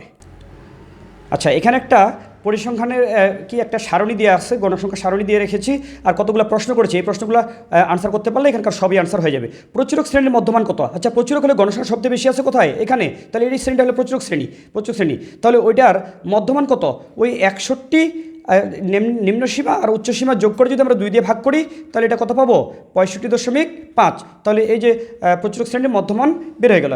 এবার আসে কি যে মধ্যক শ্রেণীর মধ্যমান কত, মধ্যক শ্রেণীর মধ্যমান। আচ্ছা মধ্যক শ্রেণীর মধ্যমান, এখন মধ্যক শ্রেণীটা নির্ণয় করতে হবে। তো মধ্যক শ্রেণী অনেকে কী করে মাঝামাঝি একটা মধ্যক শ্রেণী ধরে নেয়, না আসলে মাঝামাঝি ধরা যাবে না। আমরা একটু কাজ করে দেখব যে মধ্যক শ্রেণীর জন্য ক্রমযুক্ত গণসংখ্যা করবো কীভাবে। এই যে 5 আছে না, 5-এর সাথে 10 যোগ করলে কত 15, 15-এর সাথে 15 যোগ করলে 30, 30-এর সাথে আবার 10 যোগ করলে 40, 40-এর সাথে 5 যোগ করলে কত 45। তাহলে 45কে যদি আমি কী করি 2 দিয়ে ভাগ দেই, 45কে 2 দিয়ে ভাগ করলে কত হয়, 45কে আসলে বিজোড় সংখ্যা হওয়ার কারণে এর সাথে 1 যোগ করবো 46, 46কে 2 দিয়ে ভাগ করলে 23, 23 কার মধ্যে থাকবে এই যে এটার মধ্যে, যদিও ওইটাই পাওয়া গেছে মধ্যক শ্রেণী, ওইটাই পাওয়া গেছে। তাহলে সেই শ্রেণীটার মধ্যমান চাইছে, তাহলে সেই শ্রেণীটার মধ্যমান কত হবে, ওই একইভাবে হবে, ওইটাই হবে কত 65.5 আসবে। আচ্ছা এরপরে আসি, আচ্ছা এরপরে আমি 3 নম্বরে চেয়েছি কি প্রচুরক কত, প্রচুরক কত। তাহলে প্রচুরকের সূত্র আমরা জানি L plus F1/F1 plus F2 into H। L হলো কি প্রচুরক শ্রেণীর নিম্নসীমা, প্রচুরক শ্রেণীর নিম্নসীমা কত 61। আচ্ছা আর F1 হলো কি প্রচুরক শ্রেণীর গণসংখ্যা বিয়োগ পূর্ববর্তী গণসংখ্যা, তার মানে কি 15 থেকে 10 বিয়োগ করলে 5। আর F2 হলো কি প্রচুরক শ্রেণীর গণসংখ্যা বিয়োগ পরবর্তী শ্রেণীর গণসংখ্যা, তাহলে কত 5। আর শ্রেণীব্যাপ্তি H কত 41 থেকে 50 হলো 10। তাহলে ওই মানগুলো যদি আমরা এখানে বসিয়ে দিই তাহলে ক্যালকুলেটরে চাপ দিলে আমাদের কি প্রচুরকটা নির্ণয় হয়ে যাবে। এখন আমরা মধ্যক নির্ণয় করব। তো ওই সারণী থেকে মধ্যক নির্ণয় করার জন্য সূত্র হলো L plus N/2 minus FC into H/FM। তাহলে L হলো কি আমরা মধ্যক শ্রেণী কোনটা পেয়েছিলাম, মধ্যক শ্রেণী পেয়েছিলাম এই যে এটা, হ্যাঁ তাহলে এটা নিম্নসীমা হলো 61। তাহলে L এর জায়গায় বসাবো কত 61। আর N/2 কত, N/2 হলো গণসংখ্যাগুলো যোগ করে যেটা, মনে করে যে গণসংখ্যাগুলো যোগ করে যদি তুমি 50 পাও, হ্যাঁ 50 পাও তাহলে কত হবে 50কে 2 দিয়ে ভাগ করলে 25 পাবো, হ্যাঁ 25 পাবো। তাহলে ওইখানে আমরা 25 লিখবো তখন। আর FC কত হবে, FC হলো মধ্যক শ্রেণী পূর্ববর্তী ক্রমযুক্ত গণসংখ্যা, মধ্যবর্তী মধ্যক শ্রেণী পূর্ববর্তী ক্রমযুক্ত গণসংখ্যা কত 15, তাহলে FC জায়গায় বসাবো 15। আর FM কত হবে, FM হলো মধ্যক শ্রেণীর যে গণসংখ্যা, মধ্যক শ্রেণীর গণসংখ্যা কত 15। আর H হলো কি শ্রেণীব্যাপ্তি, শ্রেণীব্যাপ্তিটা এখানে বসাই দিব। তাহলে এখানে যদি গণসংখ্যাগুলো যোগ করে মোট হইতো 50, হ্যাঁ যেমন এখানে 45 আছে, যদি এটা 6 দিই তাহলে কত হবে 46। তাহলে 46কে 2 দিয়ে ভাগ করলে কত হবে 23। তাহলে N/2 হবে তখন কত 23। তাহলে আমরা এখানে এভাবে বসাই দিয়ে মধ্যকটা নির্ণয় করতে পারবো। এখন FC চাওয়া হয়েছে, তাহলে FC কত হবে মধ্যক শ্রেণীর যে পূর্ববর্তী ক্রমযুক্ত গণসংখ্যা 15। তারপরে FM চাইছি, তাহলে FM কত হবে মধ্যক শ্রেণীর গণসংখ্যা, হ্যাঁ 15। আচ্ছা এখানে একটা কি মিডিল ফ্যাক্টরের একটা রাশি মিডিল ফ্যাক্টর করা যাবে, উৎপাদক বিশ্লেষণ করা যাবে, সেটা লিখে রেখেছি। তো বলা হয়েছিল যে এর একটি উৎপাদক নিচের কোনটি, তো আমরা এটাকে মিডিল ফ্যাক্টর করি। হ্যাঁ আমি আমার পেজের মধ্যে দেওয়া আছে যে কীভাবে ক্যালকুলেটারের সাহায্যে কীভাবে করা যায়। আমি এখন ক্যালকুলেট করাচ্ছি না, এটা খুব সহজ। হ্যাঁ যেমন এখানে সামনে কিছু না, মানে 1, 3 একে 3, 3 থেকে 1 বিয়োগ করলে 2 হবে, তার মানে কি এক্স স্কয়ার ঠিক আছে, এটা ঠিক আছে। এই 3 ট্যাক্স থেকে যদি আমি 1 ট্যাক্স বিয়োগ করি তাহলে এটা হবে, তাহলে এখানে চিহ্ন দিব মাইনাস, এখানে প্লাস, তাহলেই আমরা -2x পাবো। তাহলে এখানে 1 যদি কমন নিই তাহলে কী হবে x-3, এখানে যদি কোনো কিছু কমন যায় না তাহলে 1 কমন, তাহলে কী হবে এখানে x-3। তাহলে x-3 একটা, আর একটা কী পাইলাম x+1 একটা। তাই বলা হয়েছে যে এর একটি উৎপাদক নিচের কোনটি, তাহলে এই দুইটার যে কোনো একটা দেওয়া থাকবে, একটা দেওয়া থাকবে। এবার অজীব রেখা কেমন, আচ্ছা অজীব রেখা হলো ঊর্ধ্বগামী। অজীব রেখা হয় কীরকম, এই যে এখান থেকে শুরু করে এভাবে করে এভাবে করে এভাবে করে ঊর্ধ্বগামী। অজীব রেখা কেমন, এটা হলো ঊর্ধ্বগামী। আচ্ছা একটি রম্বসের একটি কর্ণ 12 সেন্টিমিটার ও ক্ষেত্রফল দেওয়া আছে, অপর কর্ণ কত। আচ্ছা সূত্রটা জানলে হবে, হ্যাঁ হাফ ইন্টু কর্ণদের গুণফল, একটা যদি D1 হয় একটা D2 হয়, হাফ ইন্টু কর্ণদের গুণফল সমান হলো কি, এটা হলো রম্বসের ক্ষেত্রফল। তাহলে হাফ ইন্টু কর্ণদের গুণফল এটা 96। এখন যদি তুমি এগুলোকে ওই পাশে দিয়ে দাও, আমি একটা কর্ণ জানি 12, হ্যাঁ 12 জানি, তাহলে কি হাফ ইন্টু এখানে যদি 12 বসাই, আর এখানে কি D2 মানে আরেকটা জানি না 96, তাহলে এটা 2টা কাটলে 6, এই 6 পাশে যা ভাগ হয়ে যাবে, তাহলে D2 সমান কি, হ্যাঁ 96কে 6 দ্বারা ভাগ করে দিবা, শেষ আনসার চলে আসো, অপর কর্ণটা বেড়ে গেল। আচ্ছা এরপরে আসো বিষমবাহু চতুর্ভুজের 4টি কোণের সমষ্টি কত। আচ্ছা বিষমবাহু যেই কোনো চতুর্ভুজ হলে 4টি কোণের সমষ্টি 360 ডিগ্রি, চতুর্ভুজ হলেই সেটা 4 কোণের সমষ্টি 360 ডিগ্রি। একটি ত্রিভুজের 3টি কোণের অনুপাত দেওয়া হচ্ছে, ত্রিভুজটি কোন ধরনের, তাহলে আমাদের আগে কোণগুলো আমরা বের করে দেখি যে কোন ধরনের হয়। তাহলে এটা যদি x হয়, আর এটাও কি আমরা x 1x মানে কি x, আর এটা কি 2x, তাহলে 3 কোণের সমষ্টি কত 180 ডিগ্রি। তাহলে 4x সমান কত 180 ডিগ্রি। যদি আমরা 180কে 4 দ্বারা ভাগ করি তাহলে x পাবো কত 45 ডিগ্রি। তাহলে দেখো এটা 45, এটা 45, আর এটা 45, 2 90, তাহলে একটা কোণ 90 আর 2টা 45, তার মানে কি হবে একটা কোণ 90 মানে এটা সমকোণী ত্রিভুজ, আর এই দুটো যেহেতু 45 তাহলে এই দুটো কোণ সমান, তার মানে এই কোণ দিলে সমান হলে এই বাহু দুটোও কী হবে সমান, তার মানে এটা সমকোণী সমদ্বিবাহু ত্রিভুজ। কি ত্রিভুজ, সমকোণী সমদ্বিবাহু ত্রিভুজ। আচ্ছা এই ধরনের এমসিকিউ এটা বোর্ডে আসছে, তো এটা দেখো এই যে 3m plus n by n minus m সমান কি 9 হলে m/n কত, তাহলে আমি এটা সমাধানটা আগে করে রেখেছি সময় বাঁচানোর জন্য। তো তোমরা দেখো আর গুণ করবা, এই 9 এর নিচে 1 আছে, 1 দিয়ে এটা গুণ করলে এটা হবে, আর এই পাশে 9 দিয়ে গুণ করলে যে 9n মাইনাস কি 9m। এবার m গুলো এক পাশে নিয়ে আসলাম, n গুলো এক পাশে নিয়ে আসি, তাহলে মাইনাস 9m এই পাশে আসলে কি প্লাস, তাহলে 9 আর 3 12টা m, আর এই nটা ওই পাশে গেলে কি হবে বিয়োগ হয়ে যাবে, তাহলে 8টা n। তাহলে এই m রাখলাম, আর এই n যদি এই পাশে আসে তাহলে নিচে যাবে, 8 এর সাথে গুণ ছিল এই পাশে আসলে ভাগ, এই 12 ওই পাশে গিয়ে ভাগ হয়ে গেছে, তাহলে কাটাকাটি করলে এখানে উপরে 2 4 দিয়ে কাটলে উপরে 2 নিচে 3, তাহলে m/1 সমান কি 2/3, এই দুটোর অনুপাত সমান কি 2/3। আচ্ছা আচ্ছা, এখন যে এমসিকিউটা করবো খুবই গুরুত্বপূর্ণ, এখান থেকে যত ধরনের প্রশ্ন আছে আমি সবগুলো একসাথে লিখে ফেলেছি। একটি সমবৃত্ত ভূমিক সিলিন্ডারের, এই যে সিলিন্ডার আমি একটা অঙ্কন করেছি, যেটার ভূমির ব্যাসার্ধ কত 5 সেন্টিমিটার আর উচ্চতা দেওয়া আছে কত 2 মিটার। তবে এইটাকে হয় সেন্টিমিটারটাকে মিটার বানাইতে হবে, না মিটারটাকে সেন্টিমিটার। তাহলে আমরা মিটারটাকে যদি 100 দিয়ে গুণ করি তাহলে এটা সেন্টিমিটার হয়ে যাবে, দুইটা একই একক হইতে হবে। তারপর চাইছে বক্রপৃষ্ঠের ক্ষেত্রফল, তাহলে এই বক্রপৃষ্ঠের ক্ষেত্রফল মানে এই যে এটা যদি সিলিন্ডার হয় তাহলে এর এই বাকি বাইরের অংশটা, হ্যাঁ এটা চাওয়া হয়েছে। তাহলে এই বক্রপৃষ্ঠের যে ক্ষেত্রফল সেটা সূত্র হলো 2πr/h। তাহলে এখানে আর পাইয়ের মান তো আমরা জানি, আর এর মান 5 আর এইচের মান আমরা ওই যে 200 সেন্টিমিটার, 2 মিটারকে সেন্টিমিটার 200 সেন্টিমিটার বসাই দিব, হ্যাঁ এটা বের হয়ে যাবে, এটা হলে বর্গ সেন্টিমিটার হয়ে যাবে। আচ্ছা, এটা সমগ্র পৃষ্ঠের ক্ষেত্রফলের সূত্র হলো 2πr × r+h, যেখানে পাইয়ের মান আর এর মান এইচের মান বসাই দিব, শেষ হয়ে যাবে। আচ্ছা, আয়তন চাওয়া হয়েছে, তাহলে এটাও কিন্তু ক্ষেত্রফল, এটা বর্গ সেন্টিমিটার, এটা আয়তন কি πr²h, হ্যাঁ এখানে পাইয়ের মান আর এর মান এইচের মান সব মান জানি বসাই দাও, তাহলে এটা হবে ঘন সেন্টিমিটার। আচ্ছা, এটা দেখো 10a, আর এখানে 1 মাইনাস সাইন স্কোয়ার সমান কি কস স্কোয়ার a, তাহলে 10a সমান কি হয় বলো সাইন a বাই কসে, 10 এর সমান কি সাইনে বাই কসে, আর এখানে স্কোয়ার রুট কাটা গেলে কি কসে, তাহলে এই কস কাটা গেলে আনসার হচ্ছে কি সাইনে, তাহলে এটার আনসার কী হয়ে গেল সাইনে।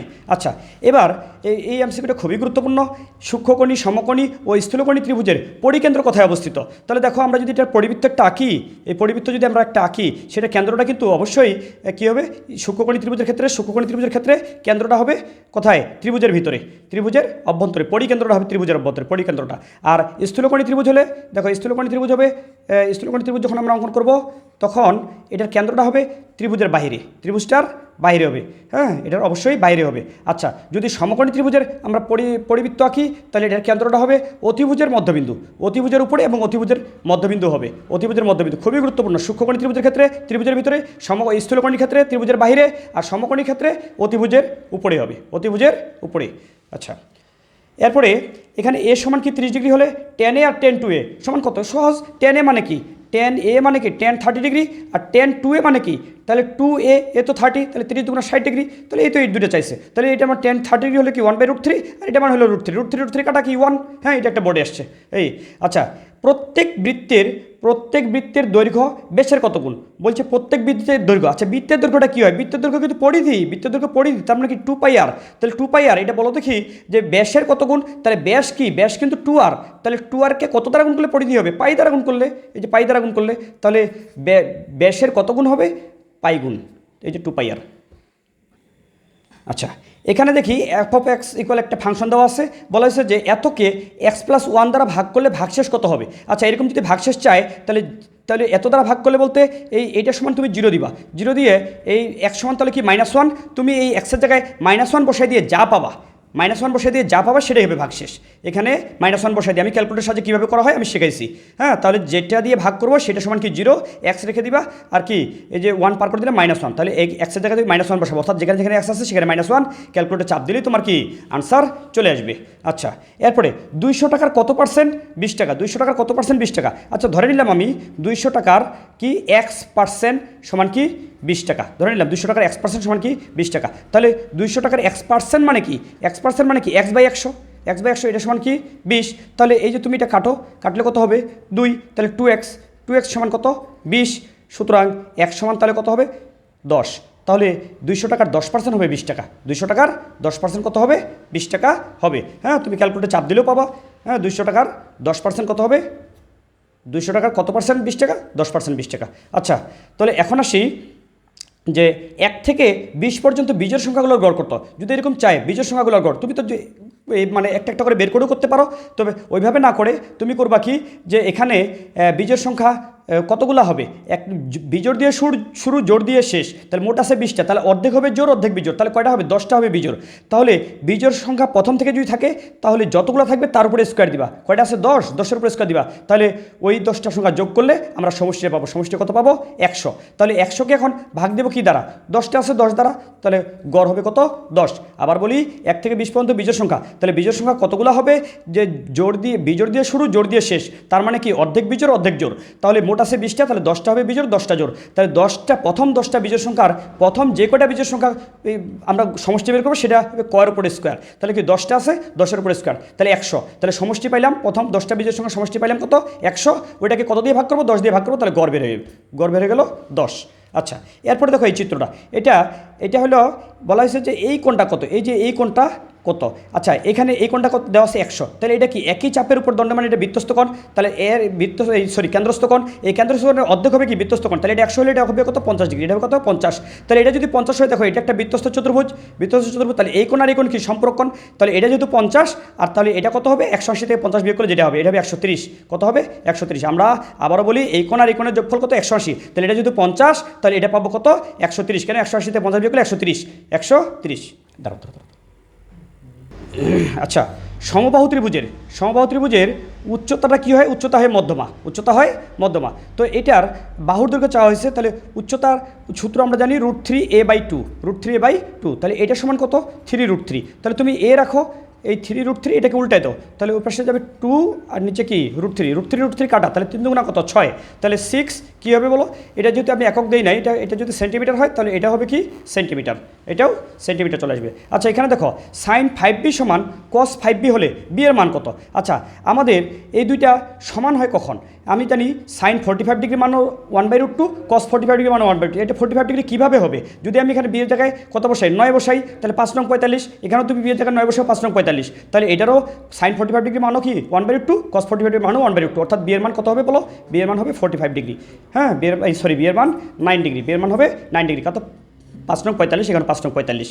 আচ্ছা, এরপরে আসো বৃত্তের কোনো বিন্দুতে অঙ্কিত স্পর্শক, দেখো বৃত্তের কোনো বিন্দুতে অঙ্কিত স্পর্শক, এখানে যে আমরা স্পর্শক আঁকি সেটা কোন বিন্দুগামী, হ্যাঁ স্পর্শক বিন্দুগামী ব্যাসার্ধের উপর কী হবে, ব্যাসার্ধের উপরে এটা কী হবে, বৃত্তের কোনো বিন্দুতে একটা স্পর্শক আঁকি সেটা ব্যাসার্ধের উপর কী হবে, লম্ব হবে, এই ব্যাসার্ধের উপর এটা হবে ব্যাসার্ধের উপর এটা লম্ব, হ্যাঁ এটা মনে রাখতে হবে। আচ্ছা, এবার কোসেক মাইনাস কট সমান x হলে কোসেক প্লাস কট কত, এটা খুব সহজে মনে রাখবা, কোসেক মাইনাস কট যদি এক্স দেওয়া থাকে তাহলে কোসেক প্লাস কট চাইলে এটা উল্টে যাবে, তাহলে উল্টে যাবে বলতে এক্সের নিচে আছে 1, তাহলে এটার ফল হবে কি 1/x, হ্যাঁ এটা হবে 1/x। কীভাবে হবে একটু বলি, এটার সূত্রটা অ্যাকচুয়ালি হবে কোসেক স্কোয়ার থিতা মাইনাস কি কট স্কোয়ার থিতা সমান হলে 1, তাহলে এ স্কোয়ার মাইনাস বি স্কোয়ার হলে a + b × a - b, তাহলে মাইনাসের মানটা জানো এটা বসাই দিবা, হ্যাঁ তাহলে প্লাসটা থাকবে, এই মাইনাসের মানটা এক্স যে বসাইলে ওইটা পাশে গেলে উল্টে যাবে, তার মানে কি আমার এইভাবে থাকলে আমার এত কিছু দরকার নাই, কোসেক মাইনাস কট থেকে যদি এক্স থাকে তাহলে এটা প্লাস চাইলে উল্টে যাবে, তাহলে এক্স আছে 1/x, আর যদি 1/x থাকতো তাহলে শুধু এক্স হইতো।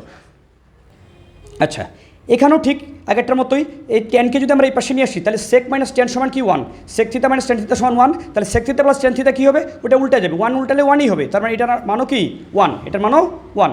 আচ্ছা, এখানে দেখি 3টা রাশি দেওয়া আছে, বলছে চতুর্থ সমানুপাতিকত, হ্যাঁ চতুর্থ সমানুপাতিকত, তাহলে আমার এটা সূত্র হলো কি প্রথম রাশি গুণন চতুর্থ রাশি সমান হলো দ্বিতীয় রাশি গুণন কি তৃতীয় রাশি, তাহলে আমরা চতুর্থ চেয়েছি তাহলে চতুর্থ রাখলাম, তাহলে এই যে দ্বিতীয় গুণন তৃতীয় নিচে হবে কি প্রথম, তাহলে দেখো এই যে দ্বিতীয় কোণটা, দ্বিতীয় হলো 5 গুণন তৃতীয় কোণটা, তৃতীয় হলো 15 নিচে হলো কি প্রথম কত 3, তাহলে 3 দিয়ে যদি আমরা 15কে কাটি 3 × 5 = 15, তার 5 × 5 = 25, কত পাইলাম 25, চতুর্থ সমানুপাতিটা কত হবে 25 হবে।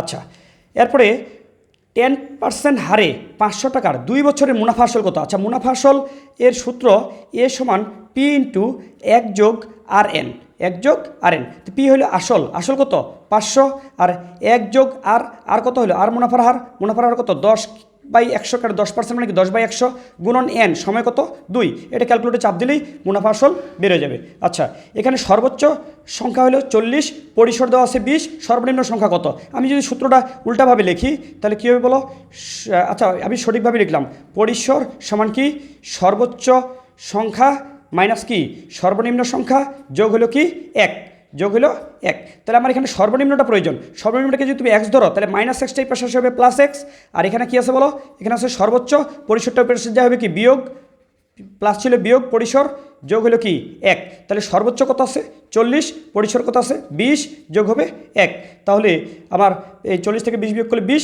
20 আর 1 21, তাহলে সর্বোচ্চ যদি 40 হয় সর্বনিম্ন হবে কত 21। বৃত্তের দুইটি যে পরস্পরকে সমদ্বিখণ্ডিত করলে ছেদবিন্দু কী হবে, দুইটা যে যখন পরস্পরকে সমদ্বিখণ্ডিত করবে, মানে এই অংশটা আর এই অংশটা যদি সমান হয়, এই অংশটা যদি সমান হয়, তাহলে অবশ্যই এটা কেন্দ্র হবে, তাহলে ছেদবিন্দুটা হবে কি কেন্দ্র।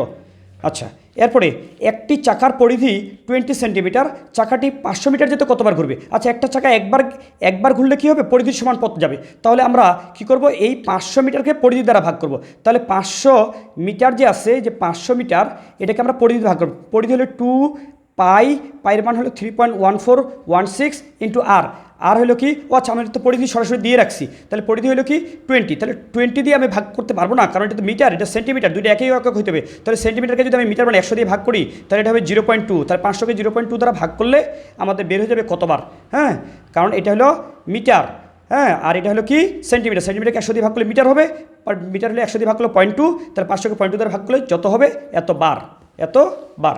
আচ্ছা, এরপরে একটি সমবাহু ত্রিভুজের সমান সমান বাহুর দৈর্ঘ্য 5 সেন্টিমিটার আর ভূমি দেওয়া আছে 4 সেন্টিমিটার, হ্যাঁ, একটি সমবাহু ত্রিভুজের সমান বাহুর দৈর্ঘ্য 5 সেন্টিমিটার আর ভূমি 4 সেন্টিমিটার, আসলে সমদ্বিবাহু হবে, সমদ্বিবাহু ত্রিভুজের সমান সমান বাহুর দৈর্ঘ্য 5 সেন্টিমিটার, ভূমি হলো 4 সেন্টিমিটার, ক্ষেত্রফল কত, সূত্র হলো b/4√4a² - b², তাহলে এখানে বির জায়গা হলো বি হলো ভূমি, তাহলে ভূমি হলো কত 4 বসাবা, আর সমান সমান বাহু হইলো কত, সমান সমান বাহু হইলো 5, তাহলে এখানে এর জায়গায় 5 বসাবা, এটা ক্যালকুলেটর চাপ দিলে কি ক্ষেত্রফল বের হয়ে যাবে, তাহলে যেহেতু সেন্টিমিটার আছে এটা হবে বর্গ সেন্টিমিটার।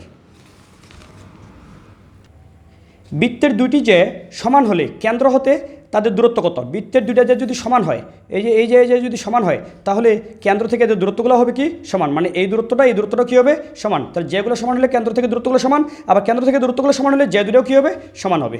আচ্ছা, এখানে দেখো, এখানে এটা হলো বৃত্তের কেন্দ্র, আমার এবি চাওয়া হয়েছে, বলছে ওএম এবির উপরে লম্ব, তার মানে কি এই ওএমটা এবির উপরে লম্ব মানে এটা সমকোণী ত্রিভুজ, তাহলে যেহেতু সমকোণী ত্রিভুজ, এটা 4 এটা 5, তাহলে আমরা সমকোণী ত্রিভুজের কিছু বাহু জানি, কিছু বাহু মুখস্থ রাখবা, সমকোণী ত্রিভুজের কিছু বাহু হলো 3 4 5, তারপরে কি 6 8 10 আর 5 12 13, তারপর 1 1 √2 1 √3 2, এগুলো সমকোণী ত্রিভুজের বাহু, তাহলে এটা যেহেতু একটা সমকোণী ত্রিভুজ, আর এটা 4 এটা 5, তাহলে আরেকটা কত হবে, এটা কত হবে 3, এটা 3, আর এটা যেহেতু লম্ব, তাহলে কী করবে, এটাকে সমদ্বিখণ্ডিত করে, অর্থাৎ এটা 3 হলে এটা 3, তাহলে এবি সমান 6, এবি সমান কত 3 + 3 মানে 6 সেন্টিমিটার, এবি যেটার দৈর্ঘ্য 6 সেন্টিমিটার চলে আসছে। আচ্ছা, এই অঙ্কে দুইটা অনুপাত দেওয়া আছে, পি অনুপাত কিউ সমান কি 3:4 আর কিউ অনুপাত আর সমান কি 5:7, তো বলা হয়েছে পি অনুপাত কিউ অনুপাত আর কত, পি অনুপাত কিউ অনুপাত আর, সেটা করার জন্য দেখো আমাদের কিউগুলো মিলাই দেবে, এখানে উপরেও কিউ আছে নিচেও কিউ আছে, তাহলে পি অনুপাত কিউ সমান 3:4, তাহলে এখানে কিউ আছে কত 4, এখানে কিউ আছে 5, তাহলে এই 5 দ্বারা এটা দুইটাকে গুণ করো, 5 দ্বারা যদি এটা দুইটাকে গুণ করি, এখানে 5 দ্বারা গুণ করলে 3 5 15, আর এটা 5 দ্বারা গুণ করলে 4 5 20, আর এই 4 দ্বারা এটা দুইটাকে গুণ করে, এই 4 দ্বারা এখানে গুণ করলে কত 4 5 20, আর 4 দ্বারা এটা গুণ করলে 4 7 কত 28, তাহলে দেখো এই যে এখন কিন্তু কিউ কিন্তু মিলে গেছে, তাহলে এখন পি অনুপাত কিউ অনুপাত আর কি হবে 15:20:28, 15:20:28, হ্যাঁ, এটা হয়ে গেল। আচ্ছা, এরপরে বৃত্তে অন্তর্লিখিত বর্গের কর্ণ বৃত্তটি কি, বৃত্তে অন্তর্লিখিত বর্গের কর্ণ, আচ্ছা বৃত্তে অন্তর্লিখিত বর্গ, এই বৃত্তের ভিতরে যদি আমরা একটা বর্গ আঁকি, তাহলে বর্গ আঁকি বা আয়ত আঁকি, সেই আয়তের কর্ণ বা বর্গের কর্ণ হবে বৃত্তের ব্যাস। আচ্ছা, এটা একটা মুখস্থ কথা, ঘনকের তল কয়টি, যেমন একটা ইট কিন্তু ঘনক নাই, ইট হলো আয়তকার ঘনবস্তু, আমরা যে লুডুর গুটি যেটা চেলে দিই সেটা কিন্তু ঘনক, সেটা তল হলো 6টি, ইটেরও তল 6টি, বাট ইট কিন্তু ঘনক না, তাহলে কয়টি 6টি তল, হ্যাঁ। আচ্ছা, এরপরে কোন বিশেষ ধরনের চতুর্ভুজটি সামুদ্রিক নয়, কোন বিশেষ ধরনের চতুর্ভুজটি, দেখো আমরা কিন্তু বর্গ একটা বিশেষ ধরনের চতুর্ভুজ, রম্বস বিশেষ ধরনের চতুর্ভুজ, আয়ত বিশেষ ধরনের চতুর্ভুজ, কেন, কারণ রম্বস বিশেষ ধরনের রম্বস একটা সামুদ্রিক, আয়ত সামুদ্রিক, বর্গ সামুদ্রিক, কেন, সামুদ্রিকের সংজ্ঞা হলো যে চতুর্ভুজের বিপরীত বাহুগুলো সমান সমতল তাকে সামুদ্রিক বলে, তো রম্বসের বিপরীত বাহুগুলো সমান সমতল, আয়তের বিপরীত বাহুগুলো সমান সমতল, হ্যাঁ, তারপরে বর্গেরও বিপরীত বাহুগুলো সমান সমতল, কিন্তু ট্রাপিজিয়ামের বিপরীত দুইটা বাহু শুধু সমান্তরাল, সমান কিন্তু না, তার মানে কি ট্রাপিজিয়াম সামুদ্রিক নয়, ট্রাপিজিয়াম কি নয়, সামুদ্রিক নয়, ট্রাপিজিয়াম সামুদ্রিক নয়।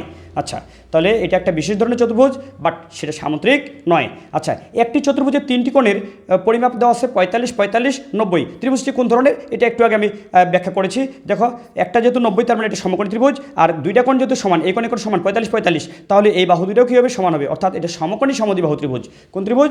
সমকোণী সমদ্বিবাহু ত্রিভুজ। এখানে একটা এমসিকিউ, শুধু এই ডাটাটার জন্য এটা সঠিক। আমি আবার বলি, এই ডাটার জন্য যদি x+1/x এর মান 2 দেওয়া থাকে, বা m+1/m এর মান 2, বা p+1/p এর মান 2, এই যদি 2 দেওয়া থাকে, প্লাস দিয়ে যদি এর মান 2 দেওয়া থাকে, তাহলে যতই পাওয়ার চাই, প্লাস চাইলে এর মান হবে 2, আর মাইনাস চাইলে এর মান হবে 0। প্লাস চাইলে হবে 2, মাইনাস হলে এর মান হবে 0। শুধু এই ডাটাটার জন্য x+1/x এর মান 2 হলেই এটা সঠিক। 3 সেন্টিমিটার ধার বিশিষ্ট কোনো ঘনকের সমগ্র পৃষ্ঠের ক্ষেত্রফল। আচ্ছা, ঘনকের আমরা জানি 6টা পৃষ্ঠ থাকে, প্রত্যেকটা বর্গাকার, তাহলে 6a²। এখানে জাস্ট এর জায়গায় তুমি 3 বসাই দিবা, তারপর ক্যালকুলেটর চাপ দিবা, তোমার এটা সেন্টিমিটার স্কোয়ার তো বেড়ে যাবে। হ্যাঁ, একটি পৃষ্ঠের ক্ষেত্রফল। আচ্ছা, একটা পৃষ্ঠ হলো বর্গাকার, তাহলে বর্গের ক্ষেত্রফল কি? বাহু স্কোয়ার। তাহলে ধার যেহেতু 3, তাহলে 3 স্কোয়ার মানে বাহু স্কোয়ার। আচ্ছা, তারপর পৃষ্ঠের কর্ণ, পৃষ্ঠটা কিন্তু বর্গাকার, তাহলে পৃষ্ঠের কর্ণ হলো √2a। এ মানে কি? ধার হলো 3, তার মানে কি 3√2। এটা সেন্টিমিটার, ক্ষেত্রফলগুলো হবে বর্গ সেন্টিমিটার। আচ্ছা, এবার পৃষ্ঠে এক ঘনকটির কর্ণ যখন তখন √3a, তাহলে এ হলো কত? 3, তাহলে মানে এটা 3√3, এটা হবে সেন্টিমিটার। আয়তন, এটা আয়তন হলো কি? দৈর্ঘ্য গুণন প্রস্থ গুণন উচ্চতা, দৈর্ঘ্য প্রস্থ উচ্চতা তিনটাই সমান, তাহলে 3 গুণন 3, তার মানে কি 3 এর উপরে কিউব, মানে a কিউব। 3 উপরে কিউব দিলে 27। হ্যাঁ, এত ঘন সেন্টিমিটার, এটা হবে ঘন সেন্টিমিটার বা সেন্টিমিটার কিউব। আচ্ছা, চতুর্ভুজ আঁকতে কয়টি নিরপেক্ষ উপাদান লাগে? 5টা নিরপেক্ষ উপাদান লাগে। কয়টা লাগে? 5টি। যেমন 4টা বাহু, একটা কোণ, 3টা বাহু, 2টা কোণ, 2টা বাহু, 3টা কোণ, অথবা 4টা বাহু, একটা কর্ণ, 3টা বাহু, 2টা কর্ণ। 5টা নিরপেক্ষ উপাদান। নিরপেক্ষ মানে কি? কারোর সাথে কারো কি সমষ্টি, অন্তর এরকম বলা যাবে না, আলাদা আলাদা হইতে হবে। আচ্ছা, এরপরে আসি, পরীক্ষায় প্রাপ্ত জিপিএ কোন ধরনের চলক? আচ্ছা, জিপিএ তো আমাদের দশমিকে প্রকাশ করা যায়, যেমন 4.5, একজন 4.5 পাইলো। হ্যাঁ, একজন 4 পাইলো, সে পূর্ণ সংখ্যা হতে পারবে, আবার কি দশমিকও ভগ্নাংশ হতে পারে, তার মানে এটা অবিচ্ছিন্ন চলক। হ্যাঁ, আর বিচ্ছিন্ন হলে কি দশমিক আকারে প্রকাশ করা যাইতো না। এখানে আমি একটা সেটের সার্বিক সেট লিখে রেখেছি, আর এর 3টা উপসেট দিয়ে রেখেছি ABC। তার সার্বিক সেটটা যে কি? x∈n মানে স্বাভাবিক সংখ্যা কি 1 থেকে বড় অথবা সমান, 7 থেকে ছোট অথবা সমান। তার মানে কি 1 থেকে 7 পর্যন্ত। তাহলে স্বাভাবিক সংখ্যা তো আমরা জানি 1, 2, 3, 4, 5, 6 ডট এই ধরনের সংখ্যাগুলো স্বাভাবিক সংখ্যা বলে। তাহলে এখানে স্বাভাবিক সংখ্যা আছে 1 থেকে 7 পর্যন্ত, তাহলে এটা আছে 1 থেকে 7। আচ্ছা, এ সেট কত বলো? এ সেট হলো বিজোড় সংখ্যা এবং 5 থেকে ছোট, তাহলে বিজোড় সংখ্যা 5 থেকে ছোট, এর মধ্যে কিন্তু হতে হবে, তাহলে 5 থেকে ছোট বিজোড় সংখ্যা কি? 1 আর 3। আর জোড় সংখ্যা 8 থেকে ছোট, তাহলে 2, 4, 6। কত হবে? 8 থেকে ছোট মানে 2, 4, 6। এবার বলেছে, এটা বলেছে মৌলিক সংখ্যা 7 থেকে ছোট, তার মানে কি 2, 3, 5। মৌলিক সংখ্যা হবে 2, 3, 5। এবার চাওয়া হয়েছে কি? এ প্রাইম মানে কি? যে মোটামুটি অঙ্ক পারো সে তো জানো এ প্রাইম মানে কি? ইউ বাদ এ, তাহলে কি ইউ এ 1, 2, 3, 4, 5, 6, 7 লিখবো। আর এ হলো কি? বিজোড় সংখ্যা। এ হলো বিজোড় সংখ্যা, কত ছিল? 1, 3, 1 আর 3, তাহলে কি 1 আর 3 চলে যাবে, এখান থেকে 1, 3 নিয়ে যাওয়ার পরে ইউ এর যে মানগুলো থাকবে সেগুলো এখানে বসবে। হ্যাঁ, ঠিক A union B whole prime, তাহলে আগে A ইউনিয়ন B আমরা সংযোগ ঘটাবো, সংযোগ মানে মিলবিল সব নিব, আর প্রাইম মানে কি ইউ থেকে এটা বিয়োগ করে বাদ দিয়ে দিব। তারপরে এখানে কি B বাদ C, তাহলে আমরা B আর C তো তালিকা পদ্ধতি প্রকাশ করলাম, এখান থেকে আমরা কি C চলে যাবে, যাওয়ার সময় B তে যেগুলো মান আছে সেগুলো নিয়ে যাওয়ার পর যা থাকবে সেগুলো এখানে থাকবে। এরপরে P অফ C এর উপাদান সংখ্যা কত? এটা সূত্র হলো 2 টু দি পাওয়ার n। আচ্ছা, n এর পাওয়ার হলো কত? n মানে আমাদের উপাদান, তাহলে C এর উপাদান কয়টা পাইছি আমরা? মৌলিক সংখ্যা কত? 2, 3, 5, তার মানে 3টা, তাহলে 2 এর উপরে কিউব দিলে কত? 8, তার মানে 8টা। কিন্তু প্রকৃত হবে কত? একটা কম, তার মানে 7টা। প্রকৃত হবে, এই যে পরেরটা হবে, প্রকৃত হবে কয়টা? 7টা। আচ্ছা, এরপর দেখো, একটি ট্রাপিজামের সমান্তরাল বাহুদ্বয় এত এবং উচ্চতা দেওয়া আছে, তাহলে ক্ষেত্রফল কত? আমরা জানি ট্রাপিজামের ক্ষেত্রফল সূত্র হল ½ × a + b × কি h। তাহলে আমরা এর জায়গায় কি একটা বাহু বসাবো, বির জায়গায় একটা বাহু, আর উচ্চতা হলো কি 2। মান বসাই দিলে এটা ক্যালকুলেটর চাপ দিলে কি ক্ষেত্রফল চলে আসবে। আচ্ছা, 146টি আম 3 জনকে এত অনুপাতে যদি আমরা ভাগ করে দিই, তাহলে কে কতটি পাবে? এটা আমাদের ভগ্নাংশ আকার আছে, এটাকে আগে সরল অনুপাত বানাবো। কীভাবে বানাবো? 1:2, কত আছে? 1/2 1/5 কি 1/9। আমরা আগে এই যে হরগুলো লসাগু করবো, 2, 5 আর 9-এর যে লসাগুটা পাবো সেটা দিয়ে প্রত্যেকটাকে গুণ করবে। এই যে প্রত্যেকটাকে গুণ করবে, গুণ করলে আমাদের সরল অনুপাত হয়ে যাবে। যখনই সরল অনুপাত হয়ে যাবে, মনে করো সরল অনুপাত তুমি এরকম পাইছো 2:3:5 পাইছো, তাহলে এখন এটাকে ধরবা 2x প্লাস এটা ধরবা 3x প্লাস এটা ধরবা কি 5x, আর এই তিনটার যোগফল সমান কত? 146। তাহলে এখান থেকে তুমি x এর মান পাবা, এই সব করে যোগ করে সংখ্যাটা পার করে দিয়ে ভাগ করে দিয়ে x এর মান পাবা। ওই x এর মানটা এখানে বসে দিলে প্রথম জন কয়টা পাইলো, এখানে বসে দিলে দ্বিতীয় জন কয়টা পাইলো, এখানে বসে দিলে তৃতীয় জন কয়টা পাইলো সেটা বের হয়ে যাবে। আচ্ছা, এরপর আসি স্থূলকোণী ত্রিভুজের স্থূলকোণ ছাড়া বাকি কোণগুলো কী হয়? আচ্ছা, এই যে আমরা একটা স্থূলকোণ দিলাম, তাহলে এটা হলো স্থূলকোণ ছাড়া বাকি কোণগুলো অবশ্যই কী হবে? অবশ্যই সূক্ষ্মকোণ হবে, কেন? স্থূলকোণ হয়ে গেলে বাকি কোণগুলো আর সমকোণ হওয়ার সুযোগ নাই। হ্যাঁ, মানে অবশ্যই সূক্ষ্মকোণ হবে। আচ্ছা, উপচাপ ও অধিচাপে অন্তর্লিখিত কোণ খুবই গুরুত্বপূর্ণ। উপচাপ আর অন্তর্চাপে অন্তর্লিখিত কোণটা কীরকম হয়? এই যে এই ছোটো চাপটা হলো উপচাপ, বড় চাপটা হলো অধিচাপ। তাহলে এখানে যে কোণটা হবে সেটা অবশ্যই স্থূলকোণ হবে, মানে স্থূলকোণ মানে 90 ডিগ্রি থেকে বড়, 180 ডিগ্রি ছোটো। তাহলে এই কোণটা হবে স্থূলকোণ। আর অধিচাপে যে কোণটা হবে, অধিচাপে যে বড় চাপটার উপর যে কোণটা সেটা সূক্ষ্মকোণ। তাহলে এই কোণটা হবে সূক্ষ্মকোণ, আর উপচাপে যে কোণটা সেটা হবে, উপচাপে অন্তর্লিখিত কোণটা স্থূলকোণ, আর অধিচাপটা হবে সূক্ষ্মকোণ। হ্যাঁ, সেট ও ভ্যান চিত্রের আবিষ্কারককে, সেটের আবিষ্কারক হলো জর্জ ক্যান্টর, আর ভ্যান চিত্রের আবিষ্কারক হলো জন ভ্যান। হ্যাঁ, এগুলো একটু মুখস্থ রাখতে হবে। আচ্ছা, তারপর সমকোণী ত্রিভুজের 70 ডিগ্রি কোণ অঙ্কনের ক্ষেত্রে, আচ্ছা 70 ডিগ্রি কোণ অঙ্কন আমি একটু দেখাই। যদি আমার এই যে সমকোণী ত্রিভুজ যদি এই দুটো কোণ সমান হয় তাহলে 45 করে হয়। তাহলে এখানে যেহেতু যখন আমি 70 রাখবো তাহলে 45-এর থেকে বড়, তার মানে কি? তার মানে এই বাহুটা তখন ছোট হবে, আর এটা তখন কী হবে? বড় হবে। এটা হবে 70, যখন এটা হবে তখন এটা হবে মাত্র 20 ডিগ্রি, কারণ এদের মিলে 90। তখন কী হবে? বড় কোণের বিপরীত বাহু বড়, বড় কোণের বিপরীত বাহু বড়, তার মানে এই বাহুটা হবে ছোটো, এটা হবে বড়। তার মানে কি? লম্বটা বড় হবে, লম্ব গ্রেটার দেন ভূমি, তার মানে লম্বটা বড় হবে ভূমির থেকে। আচ্ছা, এখানে আমরা দেখো একটা সমকোণী ত্রিভুজ এঁকে রেখেছি। এই কোণটাকে আমি ডিনোট করছি, প্রকাশ করছি এক্স দ্বারা, এটাকে প্রকাশ করছি কি ওয়াই দ্বারা। তো বলছি সাইন এক্স কত? সাইন এক্স মানে কি? সাগরে লবণতি, লম্ববায়ু অতিভুজ। তাহলে এটা 3, এটা 4 হলে আমি কিন্তু বলেছিলাম এটা 3, এটা 4 হলে এটা হবে 5। কেন? সমকোণী ত্রিভুজে কতগুলো বাহু আমি দিয়ে দিচ্ছি। হ্যাঁ, তাহলে এটা 3, এটা 4 হলে এটা হবে কত? 5। আমি আবারও বলি, বারবার বলি, এই যে 100টা এমসিকিউ যে ভালোভাবে কমপ্লিট করতে পারবে 2026 সালে, সে এমসিকিউ ফেল করবে না, 100% সে পাস করবে। ভালোভাবে আয়ত্ত করে রাখতে হবে, 100% পাস করবে। আমি চ্যালেঞ্জ দিলাম 100% পাস করবে। এবং সেই সাথে সবাইকে বারবার রিকোয়েস্ট করতেছি তোমরা সবাই শেয়ার করে দিবা। হ্যাঁ, তোমরা আবার আপনারা হতে পারে অনেকে সিনিয়র কেউ দেখতে পারেন। হ্যাঁ, আপনাদের উদ্দেশ্যে বলতেছি আপনারা শেয়ার করে দিবেন, সকলের জন্য উপকৃত হবে। আমি অনেক কষ্ট করে এই ভিডিওটা তৈরি করেছি। হ্যাঁ, আশা করি সকলের জন্য উপকৃত, সকলেই যেন আমার এই ভিডিওর মাধ্যমে কি উপকৃত হয়। তাহলে এখানে দেখো এটা 3, এটা 4, এটা হবে 5। হ্যাঁ, তাহলে এখানে সাইনাস কি? সাগরের লবণতি। তাহলে এই কোণটা যখন আমি নিব, যে এক্স এই কোণ, তখন কিন্তু এটা লম্ব, তাহলে লবণতি, তাহলে লম্ববায়ু অতিভুজ, এই যে 4/5। এবার 10x যখন 10 কি? লম্ববায়ু ভূমি। তাহলে এই এক্স যখন নিব তখন এটা লম্ব, তাহলে লম্ববায়ু ভূমি, তখন এটা লম্ব হলে এটা ভূমি, তার মানে কি? 4/3। যদি বলি 10b, হ্যাঁ এবার দেখো, এবার কিন্তু এই কোণটা, এই কোণটা চাই নাই, যে 10b মানে কি? 1090 ডিগ্রি। 1090 ডিগ্রি তো অসংজ্ঞায়িত। যদি বলি কেন অসংজ্ঞায়িত? কারণ 1090 ডিগ্রি সমান কি? sin 90 degree by cos 90 degree. cos 90 degree মান হলো কি? 0, আর উপরে হলো কি? এটা হলো 1। 0 দিয়ে কাউকে ভাগ করলে এটা আনডিফাইন্ড, অসংজ্ঞায়িত হয়ে যায়। হ্যাঁ, অসংজ্ঞায়িত। আচ্ছা, এখানে চাইছি আমি sin x minus cos x। তাহলে sin x তো আমরা একটু আগে বের করলাম, sin x কি? 4/5। এবার cos x যদি বের করি, cos x, তাহলে কী হবে? এই যে cos x যদি বের করি, তাহলে কবরে ভূততি, তাহলে এটা তখন ভূমি, এটা অতি, তাহলে 3/5। তাহলে এখানে আমি কি দিব? 3/5। এটাকে ক্যালকুলেশন করলে, লসাগু করলে যেটা হবে কত? 5। এখানে 4 - 3 মানে 1, তার মানে কি? 1/5। আচ্ছা, এখানে দেখো এটা হলো কি? সাইন থিতা, আর এটা 1 + tan স্কয়ার মানে কি? 1 + tan স্কয়ার মানে কি? sec স্কয়ার থিতা। তাহলে আর এরপর রুট মানে কি? শুধু sec থিতা। তাহলে সাইন থিতা ইন্টু কি? sec থিতা। তাহলে এই sec থিতাকে আবার আমি cos থিতা লিখতে পারি। তাহলে সাইন থিতা ইন্টু কি?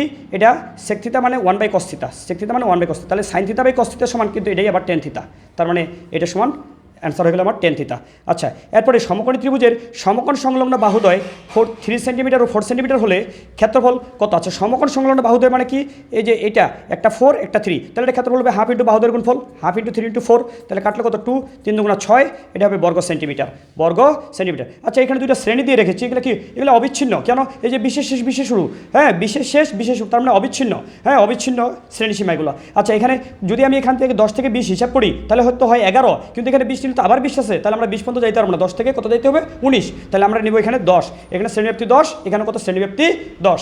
হ্যাঁ, এই 100টা এমসিকিউ আমি আবারও বলি, বারবারই বলি, ভালোভাবে যদি কেউ আয়ত্ত রাখতে পারে তাহলে 2026 সালে এসএসসি পরীক্ষায় সে সাধারণ গণিতে ফেল করবে না। আমি বারবার বলতেছি, চ্যালেঞ্জ দিয়ে বলতেছি, করবে না। আর এগুলো করার জন্য নির্দিষ্ট কোনো অধ্যায়ও শেখার দরকার নেই, শুধু এই 100টা ভালোভাবে কমপ্লিট করলেই হবে, 100% হবে, 100% পাস হবে। এবং অনেকগুলাই সে কমন পাবে, হয়তো সংখ্যাগুলো মিলবে না, কিন্তু এই ধরনটা থাকবে।